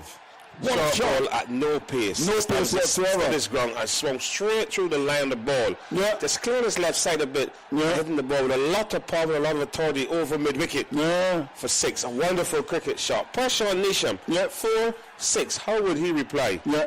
James Neesham has been around for a very long time. I think he's one of the luckiest New Zealand cricketers. Oh, he's a lucky guy. Yeah, he's And they always tend to pick him. You know, he's a below par. He's a bits and pieces cricketer. At one stage he was bowling off breaks. He went back to bowling off breaks. The last 10 balls, 27 runs. Here is Stubbs. Wait and unleash him to this. He pushed up and he's getting a much better length on this occasion. Full, another leg stump. Pushed away down towards long on for 1 to carry the score to 140 for 5. With Tutor coming over, number 18 looks a little bit better now. The rate has gone to 7.92. Can they get to 160? Maybe they can, but you know a bowler is a strange creature. Yep. He bowled a full length delivery and got hammered for 4. He bowled a short ball and get plummeted for 6. He bowled a perfect Yorker. The perfect Yorker. If you had that ball in your hand, you bowl it from ball 1. I agree with that. Someone should tell the West Indies fast bowlers that. 140 for 5. This is the delivery, which is outside the line of the leg stump and turned away. It was a delivery that was going to go for 4 runs. A ball that was pitched badly lined again by Neesham. He's been expensive. And these are important runs here for South Africa. Yes, Look at that, fellow. Looking for the Yorker. Yeah. Jansen just getting deep into his stumps, covering the off stump, and just getting enough back. The beating the keeper to his left. Yeah. And down to the boundary for 4. So another welcome boundary. Neesham can pull his hair out. Yeah.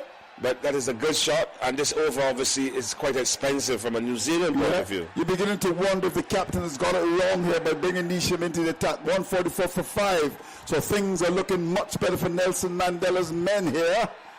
The rate is now 8.07. 1 to come in over number 18, and already Phil, how many runs in the over? 6 and 4 is 10 and 4 is 14, and 2 ones are 16. And the last one costs what, 16, 17? Yes. So very good period for New Zealand. If a very good period for South Africa, that should be. Here's a ball which is short of a length there somewhere. Philo, you want to describe that? Oh my golly. What a poor delivery. A very poor delivery. Oh my golly. For the appropriate fashion by Jansen. The ball has gone for 6. Another short ball. Jansen being very, very tall. Just stood up and they smashed the ball straight over mid-wicket for 6. Sackner not happy at all. A very poor over from Jimmy Neesham. And allowing South Africa a little breathing space going into the back end of this innings. Yeah, well, this is not good at all. Good at all. I don't know if he had to bring him back because you looked at the options, but he brought him back, and it's proven to be costly. It is. As the captain Sackner just shaking his head. He's bowled 3 overs of 42 runs. Oh, that's very expensive. He's bowling at 14 runs and over, something that New Zealand would not have reckoned at this stage. So they move up to 150 for 5 with 2 overs left. Clearly 170 has to be in the tops. Yeah, they'll be disappointed. One has got at least 10 per over here. They've got wickets still in the bag. They don't want to be 196 for 4. No, not at all. When the West Indies really, instead of being 196 for 4, should have been 220 all out. It would have made a difference. Ferguson is back, your favourite bowler. Well, he's bowled all this game. Yes, Lucky Ferguson. What a name to have, Lucky Ferguson. It's a nice name. Yeah, it is. Yeah. It's like Alfonso. A very nice name, a magician. 150 for 5. Ferguson back. As he comes up now from round the wicket now, Philip. And he's bowled him. A ball pitched right on that off stump, and the batsman plays across it. He's gone, beautifully bowled indeed. Stubbs departs with 29, and the South Africans losing wicket number 6. 150 for loss of 6, 18 overs and 1 ball gone. That's the latest score, Eden Gardens. Well bowled, fellow. Yes, well bowled to Lucky Ferguson. Decided to come around the wicket, the arm slow ball. Stubbs hit it through the leg side. The ball crashed into middle and off stump. So well bowled to Ferguson, getting the ball bang on target, and he goes deep and said, come on. Yeah, come on. He's up for a fight here, then for a good scrap. Yeah. So Stubbs gone for 24, 150 for 6. And it was undone by the change of pace from round the wicket. Pace, yes. And he lost his off stump, looking for a much quicker delivery. Again, Andrew, this shows the skill of Lucky Ferguson. Yeah. He's been brought back in the 19th over to break the partnership. And what he does, come around the wicket, bowl a slow ball, bang on target. Batter swings, misses, hits the stump, he's out. Pressure now back on South Africa. Bosch comes in, he's not a slouch to the bat. No. He has to try to get into stride as quickly as possible. The only 11 balls left in this first innings for South Africa. So and they're 150, and they're looking obviously to get to 170. So Corbin Bosch comes to the battle. Of course, Corbin is a surname in Barbados. 150 for the loss of 6. Corbin Bosch. We had a shot keeper near Gary Corbin. Yes. They had an opening battle with the youth team in the early days of President Calvin Hope and Desmond Haynes called Pedro Corbin. Oh, Pedro Corbin, yes. He's in Antigua, is he? Yeah, I saw him the other day in Barbados. Oh, he was driving and he was on his cell phone. You saw him about when he came over for the elections. No, you love elections. I do. I love elections. I love Mia Morton as well. Although she's under some pressure from Kamala. You think that's pressure? Just kidding. Okay. 151 for loss of 6. She said we'll deal with that behind closed doors. Yes, indeed. Yeah. What a performance. Here you go. Action continues. It's a good bowling from Lucky Ferguson. This is one of the better T20 games I've seen him bowling. Yeah, he looks good. Yeah, he looks fit again. Yeah, because he's always, on that narrow line. Injury prone, very injury prone he is. Yeah. Big, strong man, good shoulders. And he's reduced himself to a T20 specialist now. It's 151 for 6. He's in, and Bosie Jansen. Jansen gets a ball outside the outside. Again, Philo from one wicket was deceived by a lack of pace as he played a day and a half early.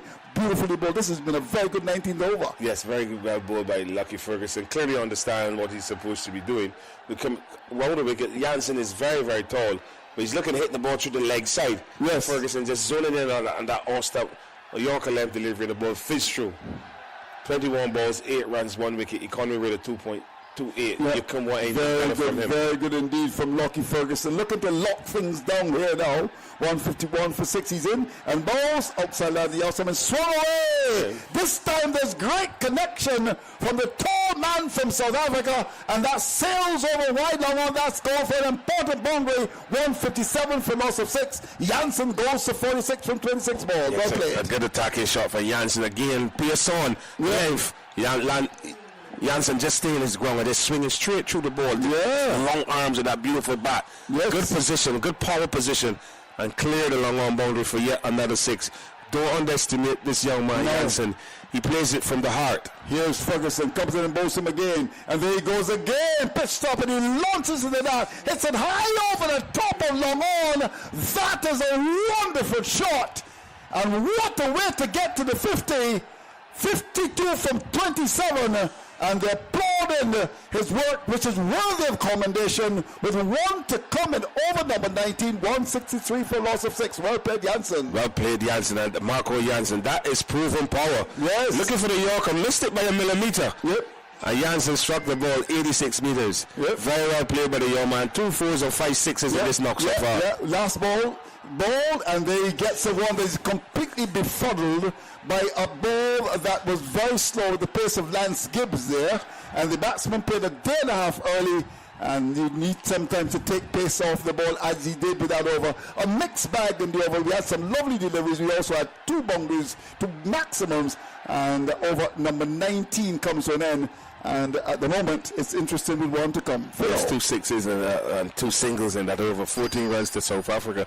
But the last delivery again, Lucky Ferguson, presence of mind. Jansen looking for pace to swing through the leg side again, deceived by the slow ball and through to wicketkeeper Surfleet. As you see, again, look at the ball, Henry now. Yeah, but the wicketkeeper still Surfleet. Okay. If he bowls the ball as a keeper, something is wrong. Yeah. I like that. So Henry to bowl the last over, and not Nisham. He comes up now, he's in and bowls to Bosch into this delivery, and he's swinging the ball away. That's going to go towards the boundary, and dropping just in front of the field. Phillips thought it might have gone straight to him, but they got a run. He had to come across from the wicket to his left to pick it up. They got a run. So the first ball of the last over, Philo, the South Africa side go to 164 for 6. Yes, obviously, Mitch Zeakand decided to give his senior statesman Matt Harry the final over. Left delivery first up, pace on, and Corbin Bosch just swung it to that corner area and picking up a single. The ball hitting the stumps after the throw came in from Glenn Phillip, almost resulting in the second run, but obviously it gives Marco Jansen the opportunity now to face the next 5 deliveries in show. So he's gone to 52 from 28 balls. Henry to bowl to him, 164 for 6 as he comes up now. He's in and balls. Ball pitched up and he is swinging it down towards that wicket area. Forward square comes across to pick it up. So 2 balls, Philip boundary over just 2 runs. So it's been a rather quiet last over with 4 to come. It's down to 165 for 6. Yeah, 2 balls, 2 runs, 2 singles. Obviously, again, Matt Henry looking to body and swinger. Jansen getting a tick inside. He's getting the ball behind square, but the field again very quick across the outfield and limiting the South African to a single. So the 165 for 6, they're still looking maybe to get up to 170, 173 if possible. So it's 165 for 6, 19 overs and 2 balls gone. Henry comes into Bosch, who's got 2 from 2. And he comes on his way to bowl to Bosch. He's in the bowl to him, and that's the ball outside the line. The off stump slow, and it goes by to be taken by the keeper. At this stage, to bowl a dot, that's like goal dust. Also the wide. I think it was a wide call by the umpire. Was that a late call? Yes. Have a look at that, Philo. But I thought it was smart. I thought it was smart, but I think the wide was called. I'd like to see that again, Philo. Looked good to me. I thought it was a good delivery. Yeah. The umpire said no. The Englishman gave it a wide. So have a look at that. So 19 overs and 2 balls gone. Here's one. It's a ball's in. Beautifully bowled indeed by Henry. And there was Bosch playing across it. This is fine ball at the death. A wicket falls. Bosch goes for 2. 166 for 7. 19 overs and 3 balls gone. That's the latest score at Eden Gardens. Well, the previous ball wake up Matt Henry to tell him, look, you need to bowl a Yorker length delivery at this tail ender. And the ball, Yorker length, Bosch hitting above the ball cannon into the off stump. And a good delivery from Matt Henry, a good result for New Zealand. And obviously, a new batter has to come. It looks maybe it'll be Roberto, I think. But the beauty is that Jansen is not on strike. So whoever comes in to bat here now must try to get a bat on ball. I'll put Jansen on strike. There are only 3 deliveries left in the 20th over. Roberto comes to do battle. Can he bat a bit, Philo? Yeah, he can bat. He has a bat contract. And he had that bat contract for quite a long time.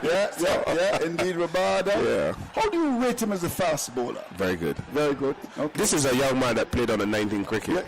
And you can see how he evolved. And he continues to go up the slope. He's not at the apex yet, but he's climbing and climbing and climbing, and he's gotten better and better over the years in international cricket, and you must commend him. He has some great areas on his way up, but there's more light now at the end of the tunnel as he continues to climb that ladder to perfection.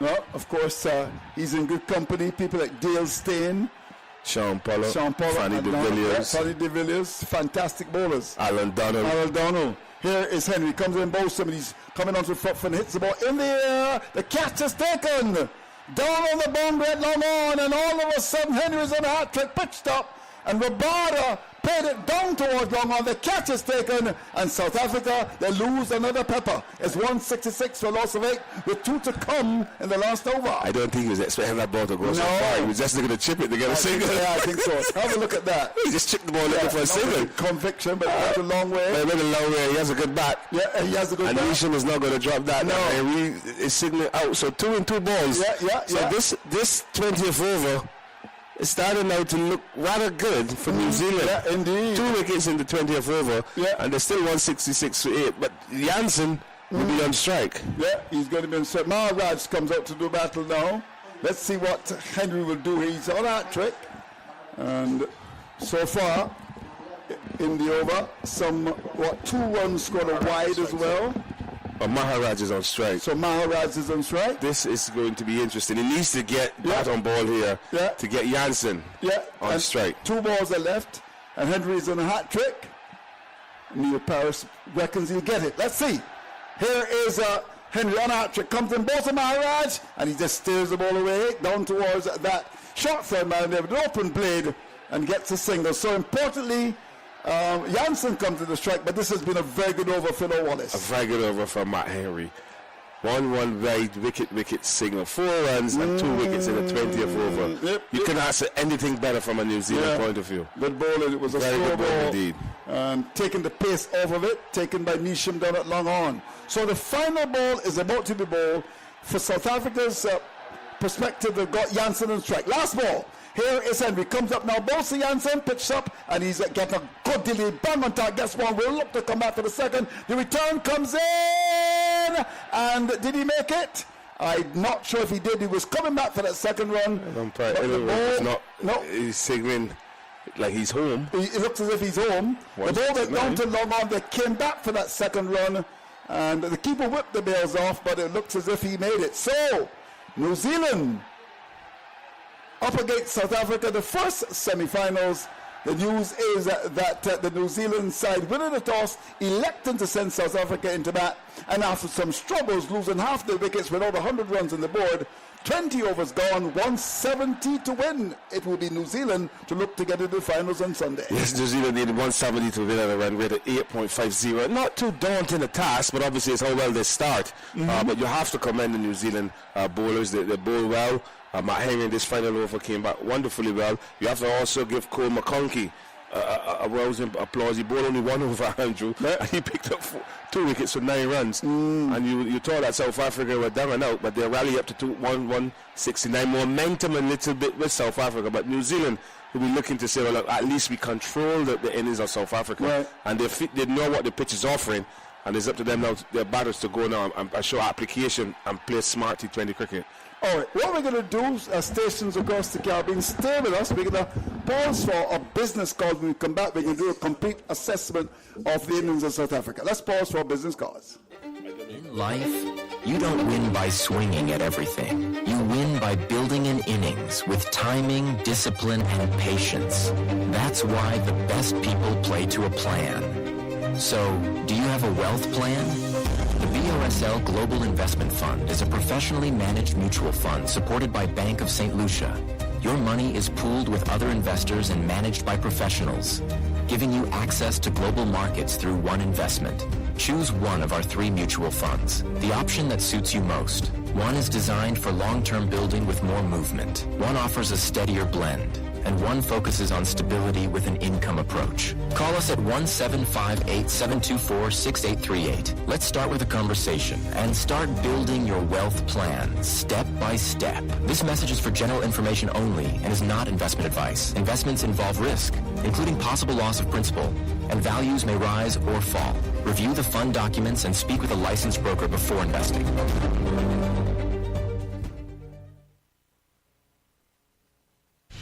We at the Barbados Cricket Association are honored to be the custodians of the game on the island. We are proud to organize more than 1,200 matches annually among clubs and schools to participate and aim for great results. Excellence achieved on the field of play will be recognized for generations to come, as we now have 3 statues of the right excellent Sir Garfield Sobers, Sir Wes Hall, and Sir Charles Griffith located at the historic Kensington Oval. Join us as we allow our boys, girls, men and women to continue smashing sixes and hitting stumps. The BCA will continue to develop the game on the island and create a pathway for this country to continue punching above its weight. Together, we will bring back smiles and joy into the hearts of all Barbadians through this wonderful game. Visit us at www.barbadoscricket.org. #ThisIsWe. From very early in the morning, Crumbs Bakeries deliver fresh bread, cakes and pastries directly to busy individuals, families, churches and offices. Or you can give us a call or visit one of our 15 locations. Crumbs Fresh Products, good for breakfast, lunch and dinner. Give us a call at 537-5980 and place your order. Crumbs Bakery, so good, even down to the last crumb. All right, so there you have it. Thanks to our friends at Crumbs Bakery. And the situation is that 169 for 8. New Zealand up against South Africa. South Africa being inserted, and New Zealand. I think maybe when you look at the situation at one stage, would be a little disappointed because, you know, it was 5 for 77.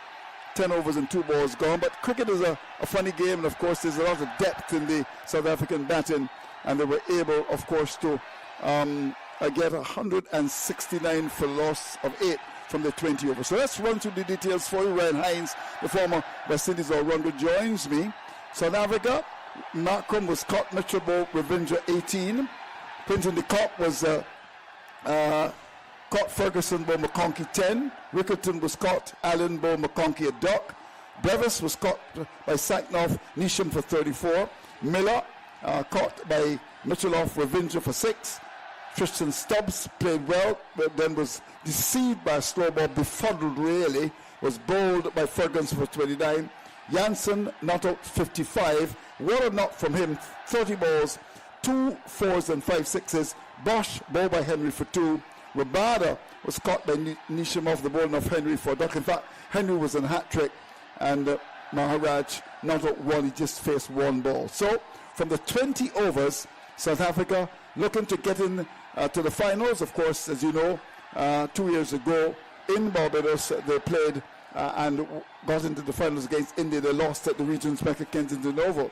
So 169 for 8 from the 20 overs.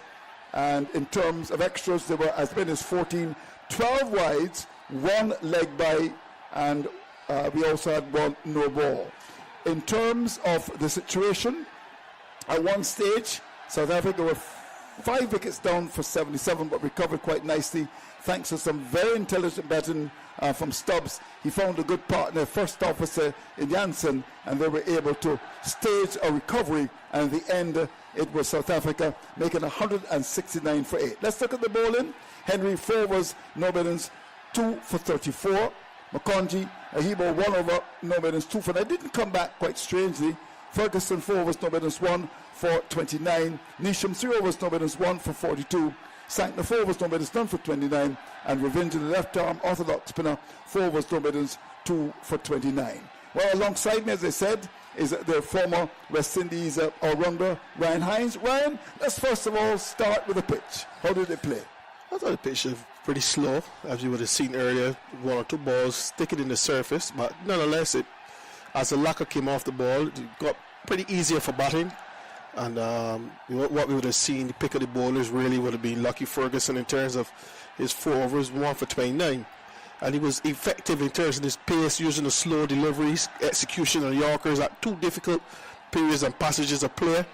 Sattler was pretty useful. Ravinder, after dropping, Ian Marker came in, did a fantastic job for the captain. But one would think, though, in terms of Colin McConkey, if he could have utilised him for at least 2 or 3 more overs, which would have allowed Nation to come in aboard 2 overs at the Devon South 3. So, you would have gone 2 for 9 for that solitary over. It was on a hat trick. And you see the different in terms of the ebbs and the flow of the game, Andrew, in terms of that acceleration period. The finish with the New Zealand would have conceded 13 runs and over.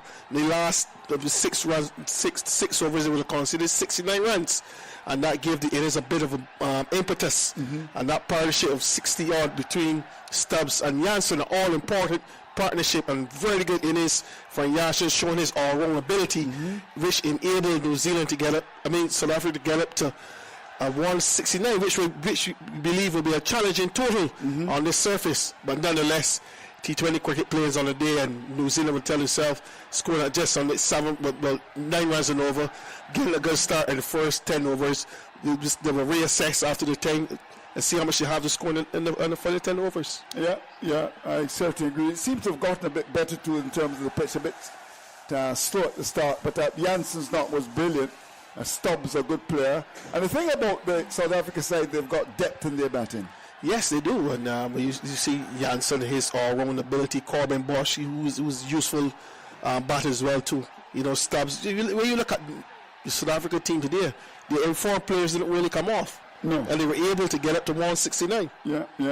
In fact, Markham got 18, De Kock 10, Rickerton the Duck, and Miller got 6. You're right. Yeah, and then, like I said, a useful partnership of 60 odd in terms of the phase of the game.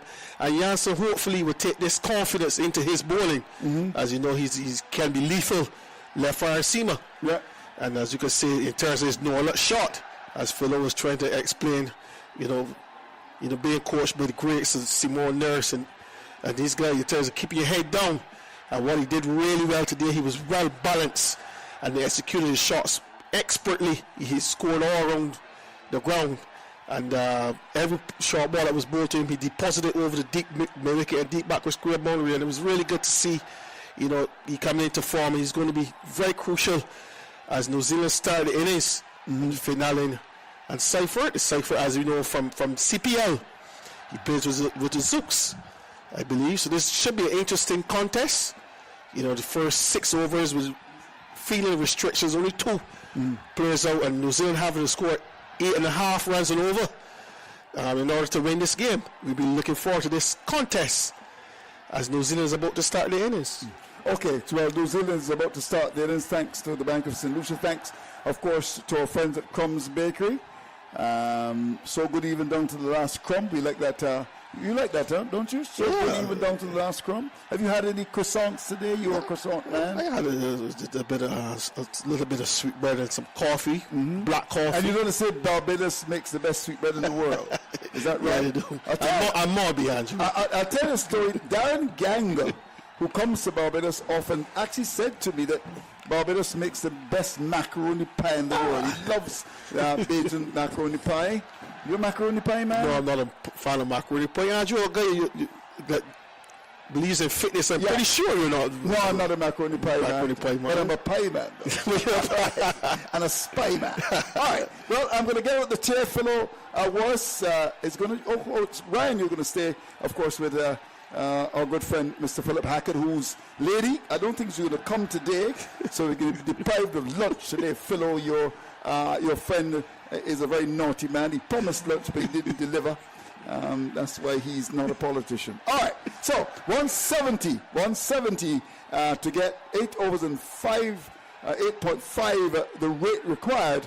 The question we're asking from Bloemfontein right through to Wellington, the capital of New Zealand, who will win this game? The answer is I don't know. I'm going to leave it with the experts. It's going to be Ryan Hines, to be joined by Philip Beaumont Hackett. As we welcome Philip Hackett back into the chair, back into the hot seat, Philip. As Andrew was looking forward to his afternoon lunch, he's rather disappointed. But I think the description is a bit misleading. Philip Hackett's lady, that easily misunderstood. I think I was referring to Grung Fusion. Yes, that's the catering service. You'll find them in the Ministry of Education. And of course, you don't have to go there. You could also call. Of course, that number will be available for you. And you can get your catering needs looked after, also known as fluff variety, some occasions. So yes, so that's what Andrew is referring to, and we know that we've enjoyed their expertise at various stages during the course of the broadcast. So we look forward though to more goodies from Grung Fusion over the next few days. But for now, it's Janssen, left arm over the wicket. The first delivery of the innings turned away by Seifert up towards mid wicket, and there is no run. So the target 170, and how do you think the New Zealanders would feel about that target? I feel they believe it will be gettable. You have to give 100% in this run chase, or you go home. Whenever you go home, because we made it understand where Sydney's team believe they haven't left Indians yet. Well, that's what was reported a couple of days ago. I don't know if they've left since then. Here is Janssen and a drive through the covers. Lovely stroke. That's gone for 4. What a start for Seifert, coming forward and stroking that one through the cover region down to the boundary for 4. And what would have seen there? A decent delivery here as a beautiful seam angling to leg stump. And a bit of, he went to straight drive and he took a bit of an outside edge. And you will see a well place in the end, Philip. But yeah, this outfield is really fast. But you're quite right. The bat was perfectly straight, and the ball made a bit of movement, and it came off the outer portion of the bat and sped away squarely offside. So, while it may not have been his intention, it probably worked better than what he had intended, and picked up a boundary. So 4 without loss in the first over, as Janssen, left arm over the wicket, into bowl to Seifert, and Seifert is driving hard down towards extra cover. He drove that one hard. That was like a rocket, but it went straight to the South African captain, and there was no run. And what we're going to see there, delivery getting up to 90. It's good to see Janssen getting up to 90, as we would have witnessed Lucky Ferguson in the first half, the game getting the space up. And like I said, Janssen coming in with some confidence. Back at 55, not out. Very talented player, Janssen. Only scores runs when South Africa is in trouble. But a very talented player. Turned away out towards the forward square position. We'll get maybe a couple of runs here as the ball is picked up and the batsmen come back for 2. So a couple of runs to take the score up to 6 without loss. So pretty fluid start, you could say, in a sense, for Seifert. He looks good. And he looks to have a lot of intent as well, apart from the balls that he stroked away. There was that hard drive, but straight to the fielder. So Seifert means business here. Let's see how Janssen will respond to that as the tall, lanky left arm pacer makes his way into bowl to Seifert, and Seifert is beaten and is getting the boundary. He didn't know much about that, I would suggest, as he came forward with a feeling, groping for it. The ball hit the outer portion of the bat and sped away down to the unprotected third man boundary before. A game of fine margins, this T20 game, this format. As you rightfully said, no footwork. Now one touchdown just on leg stump and moving away and deceive the batter. And with third man up, went into the third man bowling for 4. Well, if that had been a test match, he probably would have been out. That was somewhere second, third slip, catchable, low, but probably catchable. There is another catch, and falling just short of the fielder at that short third man position. So Janssen doing quite well. Over number 1 completed. Seifert has got 11 and set a target of 170. Pretty shaky start here in a sense for the New Zealanders. 11 for no loss after 1, the latest score at Eden Gardens. Yes, another beautiful delivery. Just hitting that 8-meter length. Moved sharply away.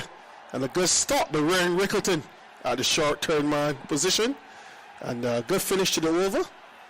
The over conceded some 11 runs, but you would have to say 1 or 2 boundaries a bit fortuitous. Philip? Yes, we had that lovely cover drive to start with, but then a couple of deliveries that the batsman didn't quite know about, and somehow was able to find the edge of the bat and get the ball down to the boundary. But a very good effort on the part of Janssen. So a mixed bag in that over. There were times when New Zealand looked threatening, then there was Janssen finding the edge and deceiving the batsman on a couple of occasions. But nothing to show for it. Here's Rabada. He'll try his luck as the first delivery is driven up towards mid-off and there's no run. And what we see here from Seifert, not the minimal footwork. It seems as a batter like to use his arms. And Rabada getting his first delivery up to 90. And pretty sure you'll be impressed with the fast bowling in this match. You have Ngidi, Corbin Bosch, Lucky Ferguson, Matt Henry. You know, catch real quality fast bowlers. Here's Rabada of the highest quality. Hook in the air, it's gone up, but where has it gone in terms of distance? It falls just outside the... In fact, did he take it? No, I think it eluded him. Yes, it eluded him just outside the gloves of the keeper. The cop made some ground, but just couldn't get there in time. You're going to have to watch the replay. But that was a very close call for Seifert. It made a lot of height to Ryan Hines. Didn't get any distance. And let's watch again. The short delivery hooked off the edge in the air, high in the air. There is the keeper chasing, just could not get there in time. One will have to ask if the short third man would have been in play. A fun leg. I believe that was a fun leg catch, Philip. I agree with you, but I'm wondering why he didn't.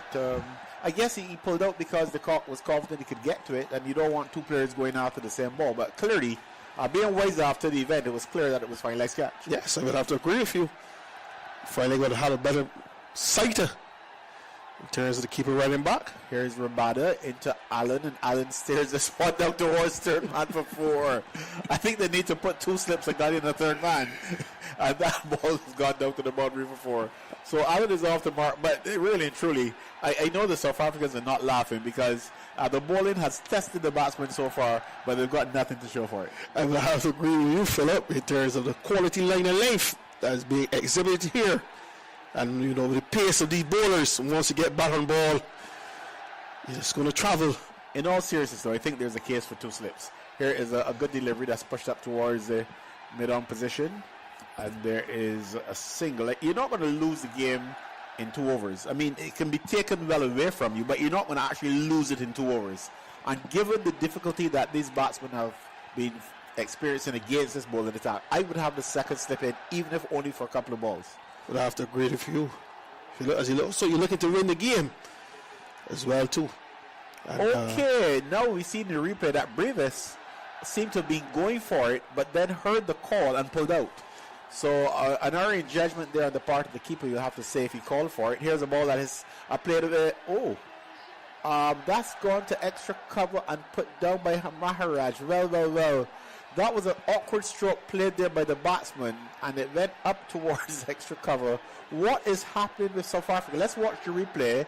He's off his feet. He hits it in the air, and it drops just in front of Maharaj at extra cover. So South Africans, they are bothering the batsman, but they're not being able to take advantage of getting that breakthrough, so to speak. That ball dropped in front of the fielder, but the batsman was surely a fault stroke. Here's Rabada again, and a ball played away down towards third man. This time there's a third man in place, and the batsmen are able to get a run. So it's all happening here. We've had 2 overs of the New Zealand response, and after 2 overs, it's 19 without loss, ladies at Eden Gardens.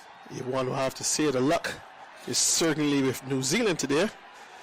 And as we see the replay of the catch, and it's clearly Brevis' catch coming in from the fine leg boundary, and he was better placed to see and track the trajectory of that catch. But senior player Quinton de Kock says mine. Well, when the keeper calls, he's got the gloves, you tend to give away. And as he said, he's a senior player as well, so who's going to argue with him? So 19 without loss after 2 overs. Oh boy, by the time we finish here, you will definitely be needing that lunch that we're not going to get. But, well, you can still call 835-6897, 835-6897 for your order, Grand Fusion. Speak to Keisha. Here is Janssen. And this one in the air, down towards long off, over long off. Has it gone all the way? Let's see. It's gone all the way for 6. So, New Zealand has 25 without loss. And with every blow, the South Africans, their hopes will be dented. You see a well-pitched up delivery, looking to extract some swing and seam. And an easy shot, really, for the tall Finalim. And he just uses those levers and hits straight. I wanted to see a really good shot. You know, a low percentage shot, really. Hitting straight is always healthy. Here is Janssen, steered away down towards the point position. The ball moving kind of slowly, so it gave the batsman time to go through for a run. 26 without loss. We're into the 3rd over. So the scoring rate quite healthy as well. And the luck going with New Zealand, I think you'll have to say that. As we see, Kaiso Rabada 2 wickets away from 300 T20 wickets. And Aidan Markham 1 wicket away from his 50. And 50th wicket is national T20. He's a useful bowler, Aidan Markham. Oh, yes. As Janssen continues and is getting an edge. There's an appeal. The umpire isn't convinced, so I don't know if they'll go for the replay. But he was swinging right across. The ball was taken by the court, who immediately celebrated, but the umpire said no, and now they're trying to contemplate. Yes, they're going for the review. I think they should, because, I mean, if they're that confident, why would you not go for the replay? Yes, and Quinton de Kock, who would have orchestrated that review, he seemed very convinced.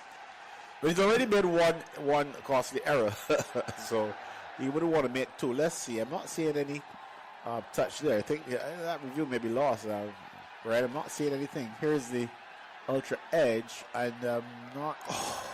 Oh, review loss indeed. And coming up to see what's come off the hip. Good decision by the umpire. Very good decision indeed. Yeah. And a review loss. Yes. So it really has not been a good time at all for the South Africans. As Seifert 13, Allen 13, 26 without loss, halfway through the 3rd over. And Janssen, none for 18 from 9 deliveries as he turns at the top of his mark. Makes his approach and left arm over the wicket, wrapped away in the air, and that's gone. Will it go all the way? It's gone all the way for 6. So what a counter-attack here by the New Zealanders. Every time that the South Africans think they're making some sort of ground, putting some sort of pressure on the batsman, they respond in most emphatic manner. A brave shot and trying to preempt the delivery. And he got outside the hard step and wrapped that one over the fine leg boundary for 6. And as Philip was saying, his bats these days, very good bats. They knew straight out of plastic and you can use them right away. But the pace really taking that delivery over the fine leg boundary. And the the New Zealand team are in the ascendancy, Philip, as we can see, they're scoring at 10 plus and over. 2 overs and 4 deliveries, and the score already 32. 32 without loss. And Jansen to continue around the wicket this time, and a drive in the air that's going to run away for 4 as well. That went straight back past the bowler. Seaford is in fine touch here, and he moves to 23 off 12, and the New Zealanders race up to 36 without loss. And that was not a bad delivery. Bowler opting to change an angle, going around the wicket, and a left delivery, and he just, you can see he paused on that shot, Philip. He hit that one on the up, and it seems as though the ball is actually coming onto the bat in the second half. It's hard to say a good toss to win by the New Zealand team. This New Zealand side, you can never really underestimate them.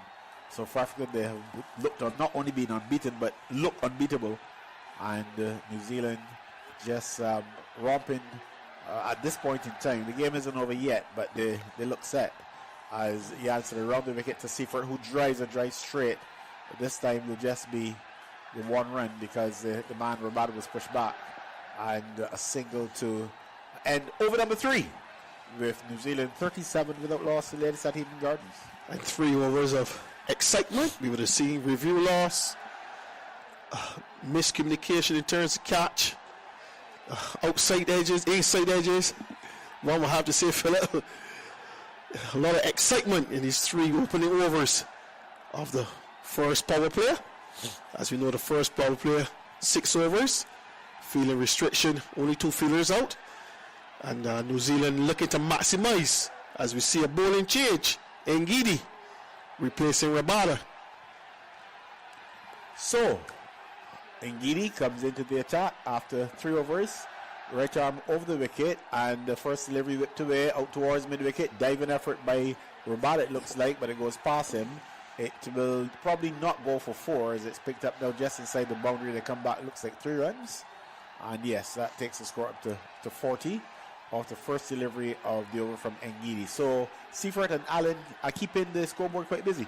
Yes, and a full delivery, and he was able to caress it to the right of Rabada mid-on. He took some pace off of it, but because of the fast nature of the outfield and the dimensions of the boundary, they were able to cross with 3 easy runs. And we have to say a really good start by the New Zealand team. Philip? Oh yes, and I'm sure that the South Africans are worried at this stage. They've not really bowled badly, but the luck has just not been with them. And a credit to New Zealand, they've played some amazing strokes. They have. So 40 without loss. We're in the 4th over. And Ngidi into the attack for the first time. He's up to the wicket to Allen, who pushes into the covers and sets off for a run. Gets it quite easily too. Sensible batting. They're not just going at everything. They are mixing it up, looking to power the ball to the boundary when the opportunity presents itself, even creating a few opportunities, but even so, managing the risk and not overdoing it. On that occasion, just pushing the ball into the covers for a single. And using nice soft hands there, Philip. As a batter, you would be impressed with that. After being a marker would have made a few changes to pat the offside, and Phil Allen just getting on the front foot and using the pace. Using soft hands and getting the easy single. Seaford waits for Ngidi. Right arm over the wicket to him. And he's driving down towards mid-off. That was struck straight to the fielder. Just a bit to his left or his right would have had a boundary because no one would have been pulling that one back. It was struck hard, but his placement was not there. And we would have seen here, witness here, a slow delivery.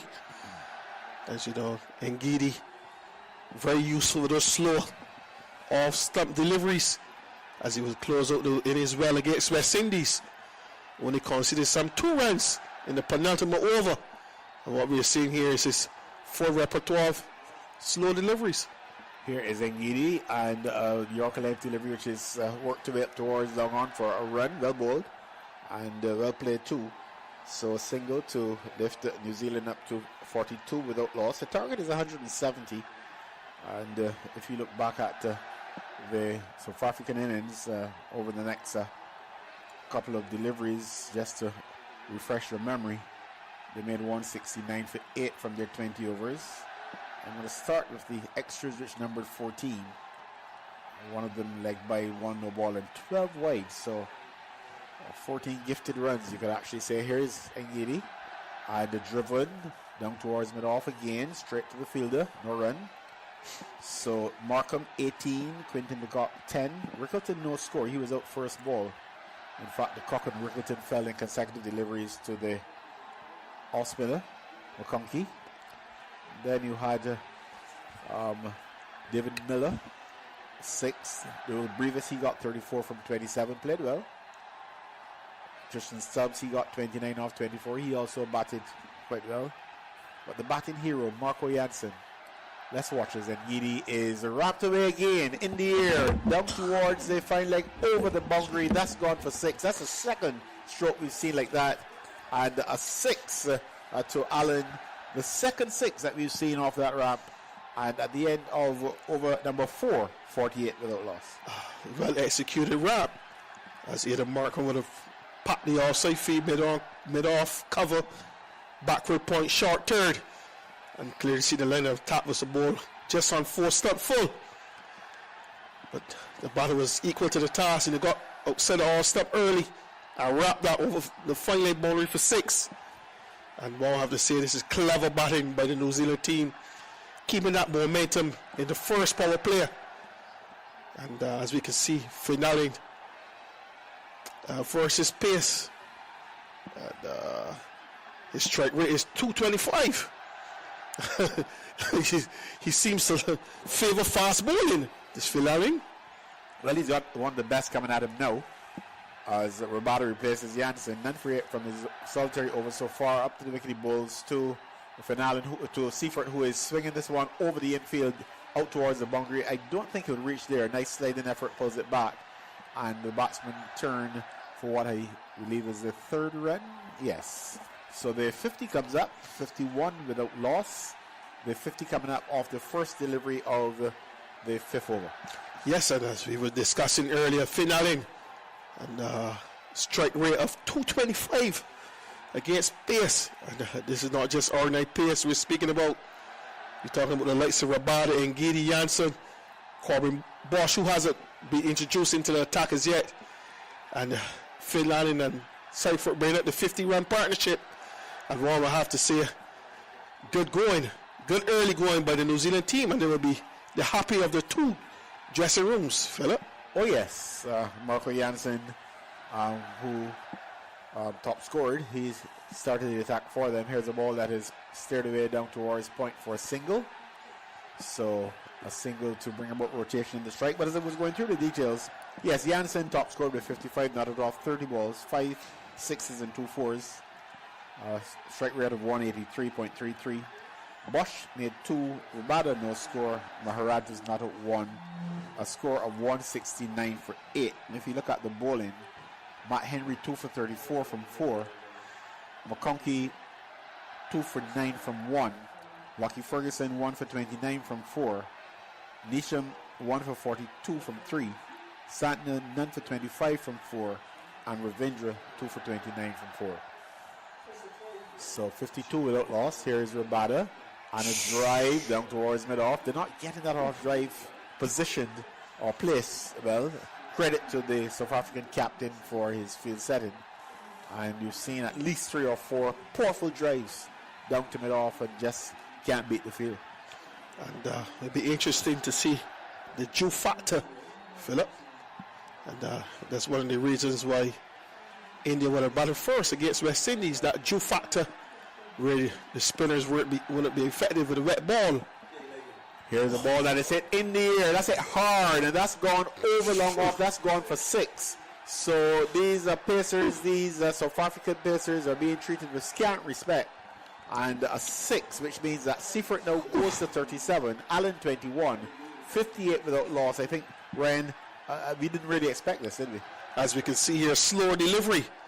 And Seifert stood still. And that one was in this hitting zone. And he got onto that delivery and deposited over the low arm bowling for 6. And you can see Seifert happy with that. Rabada up to the wicket again, pulled away. That's going to be more runs. Well, this is excellent batting here. That ball was short, not that short, but there was Seifert going back and pulling it with a plum out towards the mid-wicket boundary for 4. And this is excellent batting as Rabada would have adjusted his length.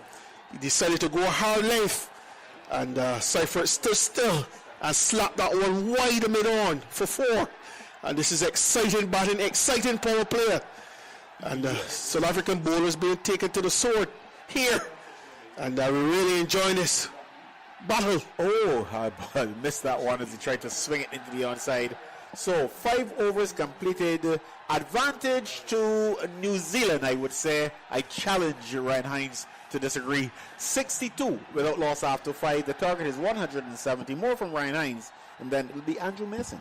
Yes, and as you rightly say, Philip, it seems as though the New Zealand team is really taking the fight and the challenge to the South African attack.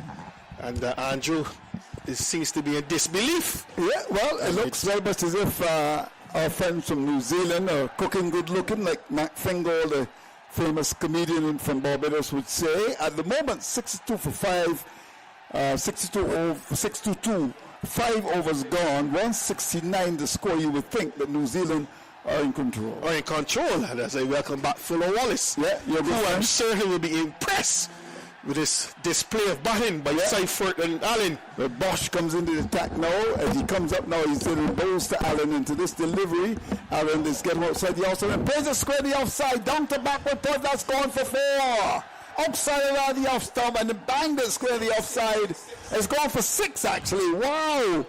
Had a lot of power. And Macron, the captain, must be a worried man because this has been a very good start as Philo Wallace joins me for New Zealand. Talk to me, Philo. Very good start indeed, Andrew. Ball wide, pace on, and Tim Allen just smashed it over backward point for 6. Yep. And I'm surprised that Markham haven't gone for the spinner. Yeah, I'm surprised by that. 68 without loss. Here's a ball which is short and pulled away. That's going to go for 4 more. Long on can't get across to the right. This really is about calling the fire truck because they're really batting with the pace of Shelley and Fraser Price. That was swung away. That's gone for 4. 72 without loss. 5 overs and 2 balls gone. Talk to me, Philo. They're smoking. They're smoking. Short delivery. No, a lot of pace. Allen back in his stumps and smashed it. Wide of long on for 4. Bosch is under the cosh. Yeah, oh, wonderfully said. Bosch is under the cosh. That's why we pay big bucks. 72 without loss. 5 overs and 2 balls gone. The last 10 balls, 30 runs coming, 3 6s and 2 4s. Here's Bosch, comes up now, he's in balls. Outside the off in the air, down to third man. Well, they say looks like pigeon peas in Barbados. They say looks like gunga peas in Jamaica. That goes down to the boundary. That's gone for 4. 76 without loss. 5 overs and 3 balls gone. Talk to me, Philo. Indians are well and away with this one, Andrew. A short of a length delivery. Allen just throwing the kitchen sink and the foundation at it. Oh, flew over short turn, man, and 1 bounce into the boundary for 4. Bosch up in the ante. Yeah. And Allen not backing down. He's taking out. He's fighting fire with fire. Yeah. He's certainly a very dangerous batsman, Allen. 76 lost. They're doing very well indeed here. 5 overs and 3 balls gone. His strike rate against pace is 166. Better than Shea Hopes. Here's a ball pitched up and driven straight down the ground. Yeah. What a shot. Pitched up and then lots into that. That's gone down to long on. Like a shot from a gun. That's gone for 4. 80 without loss. And I'm going to say this slowly. 5 overs and 4 balls gone. Be careful. There's war in the air. There's war in the air. This is serious shots being played here. Serious shots. There's no margin for error. Which is looking at that fire line. A picture ball looking for the Yorker, missed it by a few meters. And that big bat from Allen coming down and hitting it straight past the bowler for 4. Here he comes again. This is Bosch. He's up in balls. Pitch up and driven down to backward point. 4 more. Wow. Unbelievable. Upside along the off stump, he locked into that and paid it square in the offside. In the way he's batting as if he's got a hot date, we may not get to 15 overs. They're smoking, as you said, Philo. 84 without loss. The 5 balls, first ball was a 6, and 4 4s. Yeah. So a lot of licks here for Bosch in this first over. Allen, not even mind if it goes off the middle of the edge or even on the leaf. No. He just hit triple for the heavens. The ball take outside edge and down to third man for 4. Yeah. But this is pressure on Corbin Bosch. They've moved up for 84-foot He loss. comes in and bowls outside line the off stump, banged in short. Is that going to be called a wide, or did he get away with it? Yes, he got away with it. It was banged in short, but a bit more pace, stung by the embarrassment of being struck all over the place. So it's 6 overs gone. New Zealand large and in charge in Eden Gardens. The 84-minute loss. That's the latest score. 22 runs off that first Corbin Bosch over, and that would have pushed the South Africans further back. They never expect that kind of onslaught at all. New Zealand motoring along, Andrew. When you look at it, they got up to, they're looking at 170, and they move or motor to 84-foot loss in 6 overs. Scoring at 14 runs and over, more than 2 runs a ball. Got only 6 legal balls, 2 6s and 12. So anytime you get it over 2 runs a ball, you're cruising. You just bat normally down, just work, just win the game. And that is the importance of having 2 guys at the top who understands Exactly. Well, we were rather slow against India with Shea Hope. We actually took responsibility. Did you see the interview? I listened to the interview, but I'm not taking responsibility there. No, okay. I'm not. Okay. I got 196. I got to be able to defend that. I think cannot come down to a guy telling me he batted slowly. I know, and that's not. He's trying to be a nice captain. They would have made up for him, really. I agree with that. We got 196. I think we should have been able to defend 120 balls. We should have been able to defend it. We bowled poorly. Yeah, I agree and with we that. lost that. West Indies lost that quarter-final game on Sunday to India by poor bowling, not batting. I agree. South Africa scored 170 and they're fighting with it. New Zealand is taking the fight to them, but they're not giving up. They're looking to win. So West Indies got 196. I thought that the bowling plans were not right because, to me, Shea Hope captains to a script. Hussein's bowled 2. The spinners only bowled 6 over between them. So Hussein bowls 2. Comes down the attack. Matthew Ford, who did not complete his 4, bowled 3. And we went to Shamar Joseph, who bowled 4 for 40 yards. Jason Hooper and Shepherd. So we bowled to a script. And I don't like that. If you things going right at the top, you can give the bowlers an extra over and apply pressure. But if a man bowls 2 overs for 9 runs and you pull him out of the attack, and then don't bring him back again, something is wrong with the script. Doesn't make sense. No, you turn the script up, Philip. You captain the team as you sit on the field. I agree. I will not even give him a script. I will say, listen, you're the captain. You run this game the way you see it on the field of play. How do you rate Shea Hope as a captain, Philip? Out of 10, 6. 6? That's a lot. SIX. I think that he does. And one thing I don't understand about Shea is that he don't seem going down and talking to the bowlers, offering that kind of advice. He just sits, he just stands in his position and dictates everything. I actually think he's tactically weak. He doesn't captain often. A captain, if you're a captain, you have to practice by doing it often. And he doesn't captain often. The only side he captains is West Indies in T20 cricket. Yeah, that's true. He doesn't captain locally. No, okay. Here's Maharaj, your favourite bowler into the attack. First ball is bang on target. Ball pitched to the line of the off stump and Seafoot comes forward, pushes down to mid-on. There's no run. So let's look at the comparison here, Philo. Yeah, South Africa 48 for 2 after 6.1 overs. New Zealand 84 without loss. Maharaj comes out over number 7. He's in and bowls, and there's the batsman getting 1 pitches on the line of that. Mr. actually followed him. Very well bowled indeed, and he can put the rest. So the first 2 balls from the spinner pretty good so far. 6 overs and 2 balls gone. They now require 86 from 82 balls, New Zealand. It should be a cakewalk, but cricket's a funny game. Maharaj comes in and bowls, and he's across the outside and strokes the ball away. 4 runs. Beautifully played, lots of power. The long off cannot get across to the left, and that's gone for 4. Well paced Seafoot to go to 40, 5 from 24, and New Zealand are motoring there, 88 without loss it over number 7. White has a very good shot, Andrew. He took the pace off the ball, Maharaj. But Seafoot, let's give himself a bit of room outside the leg stump and smashed it through extra cover for 4. Yeah, indeed. And now this delivery is pitched in the line of the off stump, and having gotten the 4, you could bat with a bit of freedom. Strokes it down to long off, gets the run, 89 without loss, 81 to get from 80 balls, 6 overs and 4 balls gone. Seafoot 46, Allen 43. Yeah, the New Zealand batters, what they're looking to do is hit boundaries early, and they look to get singles in rotation and strike. Makes sense. It's a good batting plan. Good batting plan. Here's Maharaj, the left arm spinner. Under the cosh here, the South Africans. He settles, he waits. This is Allen, and to this delivery from Maharaj, which is on the line of that Miss Tumby, was very flat. and fast with back and still able to stroke the ball away down to long on for a single. But of course, Philo, they've already got the boundary in the over. They're very important. Pick up singles. They're very important. The weight is not a problem. No, it's not. Just the weight of the bats. That ball was coming in with the arm, but again, Tim Allen going onto the bat for watching the ball closely and just hitting it down to long on for an easy single. Here is Maharaj. He's in bows on the drive. Lovely shot up towards the wide long off area. Given lots away by Maharaj. And there was Seaford driving the ball away down to long off. The end of over number 7, New Zealand a 91 not lost. That's the latest score at Eden Gardens. Yes, the Maharaj first over course 7 runs. The third ball went for 4, but then 3 singles in that over. Again, rotation of the strike. Good presence of mind by the New Zealand pair to just keep hitting those boundaries and just working the ball around, keeping the South Africans busy, particularly the bowlers and the fielders. Look at that head-to-head clash, Philo. Yeah, matches 5 South Africa, 5 New Zealand, 0. So they've never beaten South Africa. That's so if they win today, well, it's going to be a big win. I would think in the semi-final game of a T20 World Cup. And the rate required is 6.08. And they did 79 runs and 78 balls. With all the wickets in hand. Here's Ngidi. He's in and bowls full and worked away. Down towards wide long on for a single. Oopsie daisy. And in fact, the fielder down there Jansen makes a meal of that under tremendous pressure. Balls seem to be hot. Yeah, ball hot. Yes, like those missiles. Goes down to wide long on. And have a look at that. Oh, it went straight through him, Philo. Yes.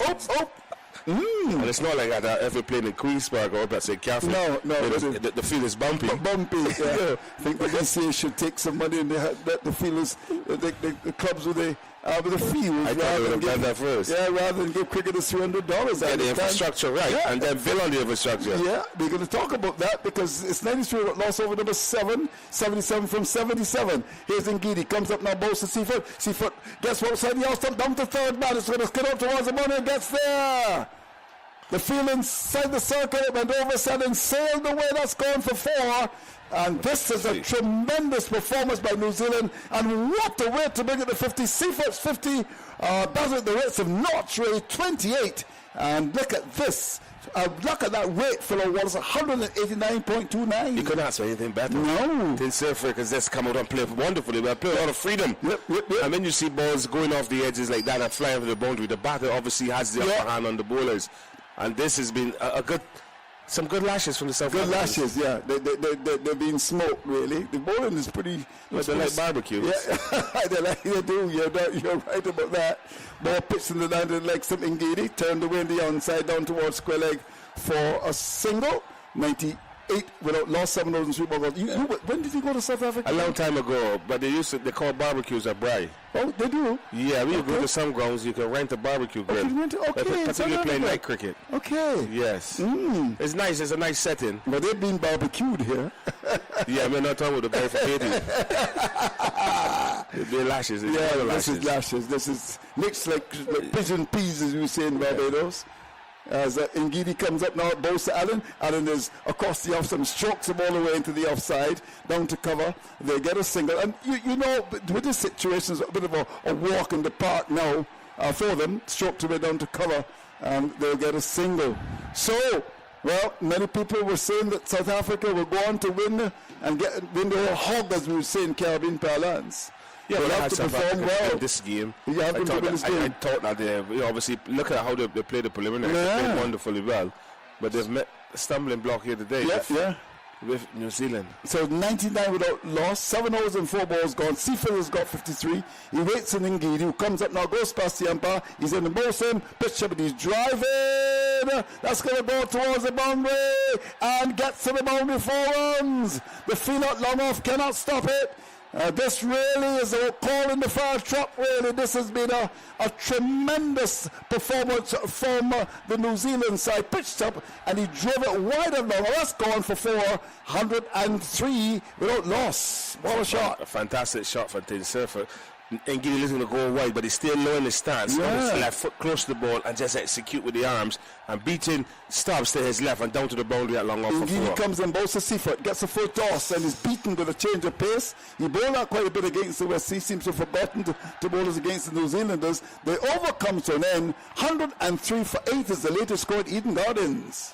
Andrew, when you're under pressure, you forget to do a lot of things. Yes, that's very true. Even if you're boiling water, you're going to take it apart without gloves. The South African bowlers are under the cushion. Yeah. There's no doubt about it. So I think Keely are one of the top bowlers in this World Cup. A lot of cutters and being successful. Yeah. And the only time he bowl a cutter is in his sixth ball, because you just forget. That's it. You know, he's just not clearly in thinking. But that is where the New Zealand batters have to be praised. What they've done, they've messed up the thinking of the South African bowlers. I agree with that. And they've played right into their hands, bowling a lot of loose deliveries. And with the power that is being shown by the New Zealand openers, you can see that the South Africans are pushed back onto the back foot. 103 without loss in 8 overs. You know, it's good lashes. Here's Maharaj, comes in both sides, he's got 45, he's looking to lap the ball away, it's going to go down towards the boundary, and it gets there just about, now that goes for 4, just a little paddle really, backward square, can't get across the right, that's gone for 4. Clear batting plan. Yep. First delivery from the spinner, boundary. Yes. Pressure on Maharaj, pressure on South Africa. Very nice shot, not power this time, just a little paddle, getting the ball wide of that man at backward square, and once it gets onto that lovely green outfield at Eden Gardens, it's going to go for 4. So they need 63 from 71. The rate required is 5.32. Here's the delivery from Maharaj. He's on the back foot, Allen, and strokes it down towards the long off. A good authentic cricket shot. Gets around to, and he goes to 50 from just 19 balls, 108 without loss, 8 overs and 2 balls gone. Well played to him. Not a shot in anger. Well played to him, Allen. Again, boundary first ball, single second, brought up his 50. Yeah. Maharaj is in, bowls, and there's the batsman going back deep in his crease, Seaford, strokes it down towards long on for a single. 109 without loss. We expected a tight contest, but at the moment, it's all about the New Zealanders. Well, he's loose. Yeah. South Africa is staring down the barrel here. 50 from 19 balls from Finn Allen, and he played well. He didn't play a shot in anger, and he's complimented the other opening batter. Well, that's a short ball, and that's pulled away. That's a poor delivery, like those good old Julie Mangoes in Border Market, and swung away over. That's gone over mid-wicket. That's gone for 6.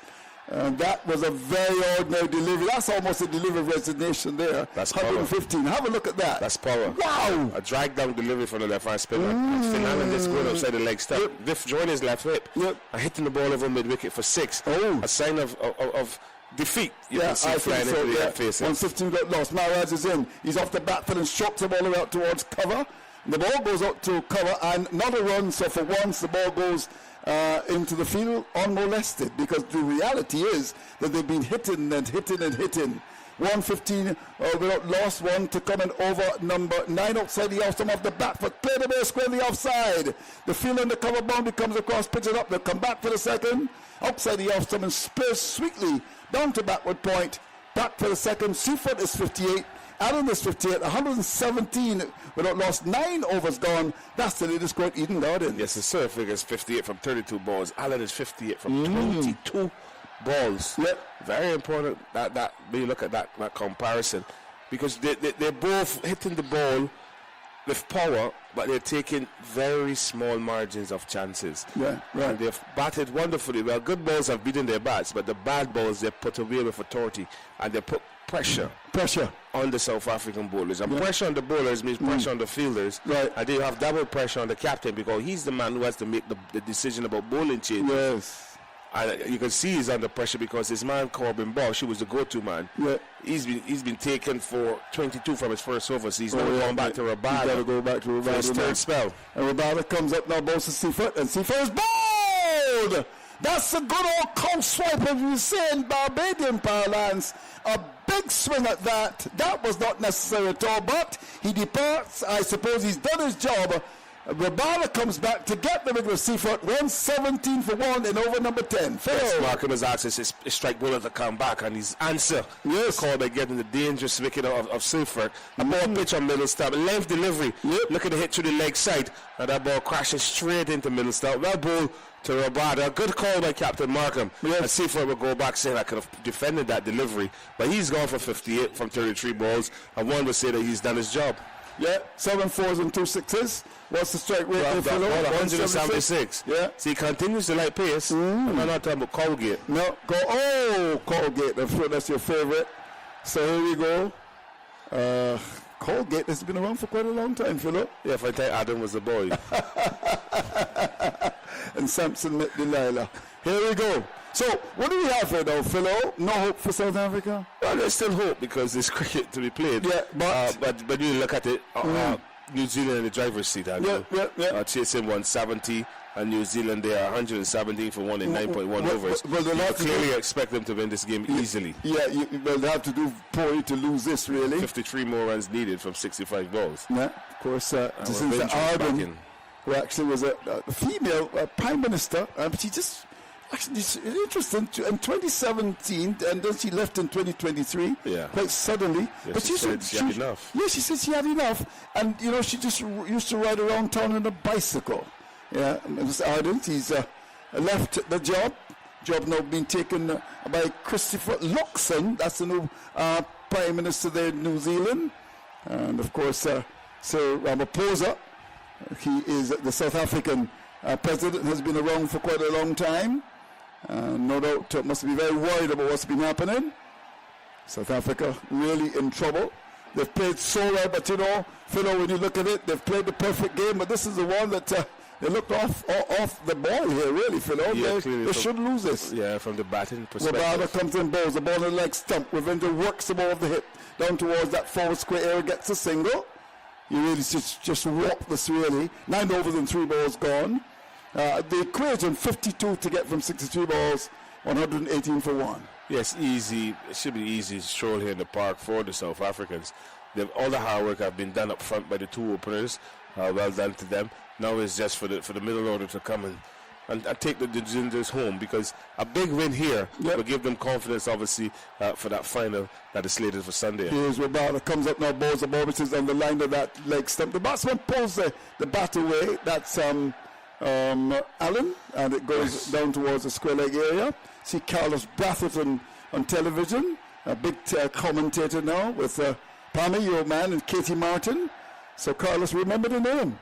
Yeah, he sits on the BCA board as well. Yes, he does. Director. Obviously, he attends meetings via Zoom. Yeah, he does. Yeah. So, I wonder how many meetings he will attend. I hope that he's making some meaningful contributions. Yeah, okay. I think he's making some meaningful money as a top TV commentator. Outside the off stump, plays squarely offside, down to backward point. It goes for 4, bad delivery, and plays squarely offside. Have a look at that, Philo. Top shot. Oh, what a shot by Revenge. He's a wonderful player to watch, It's beautiful.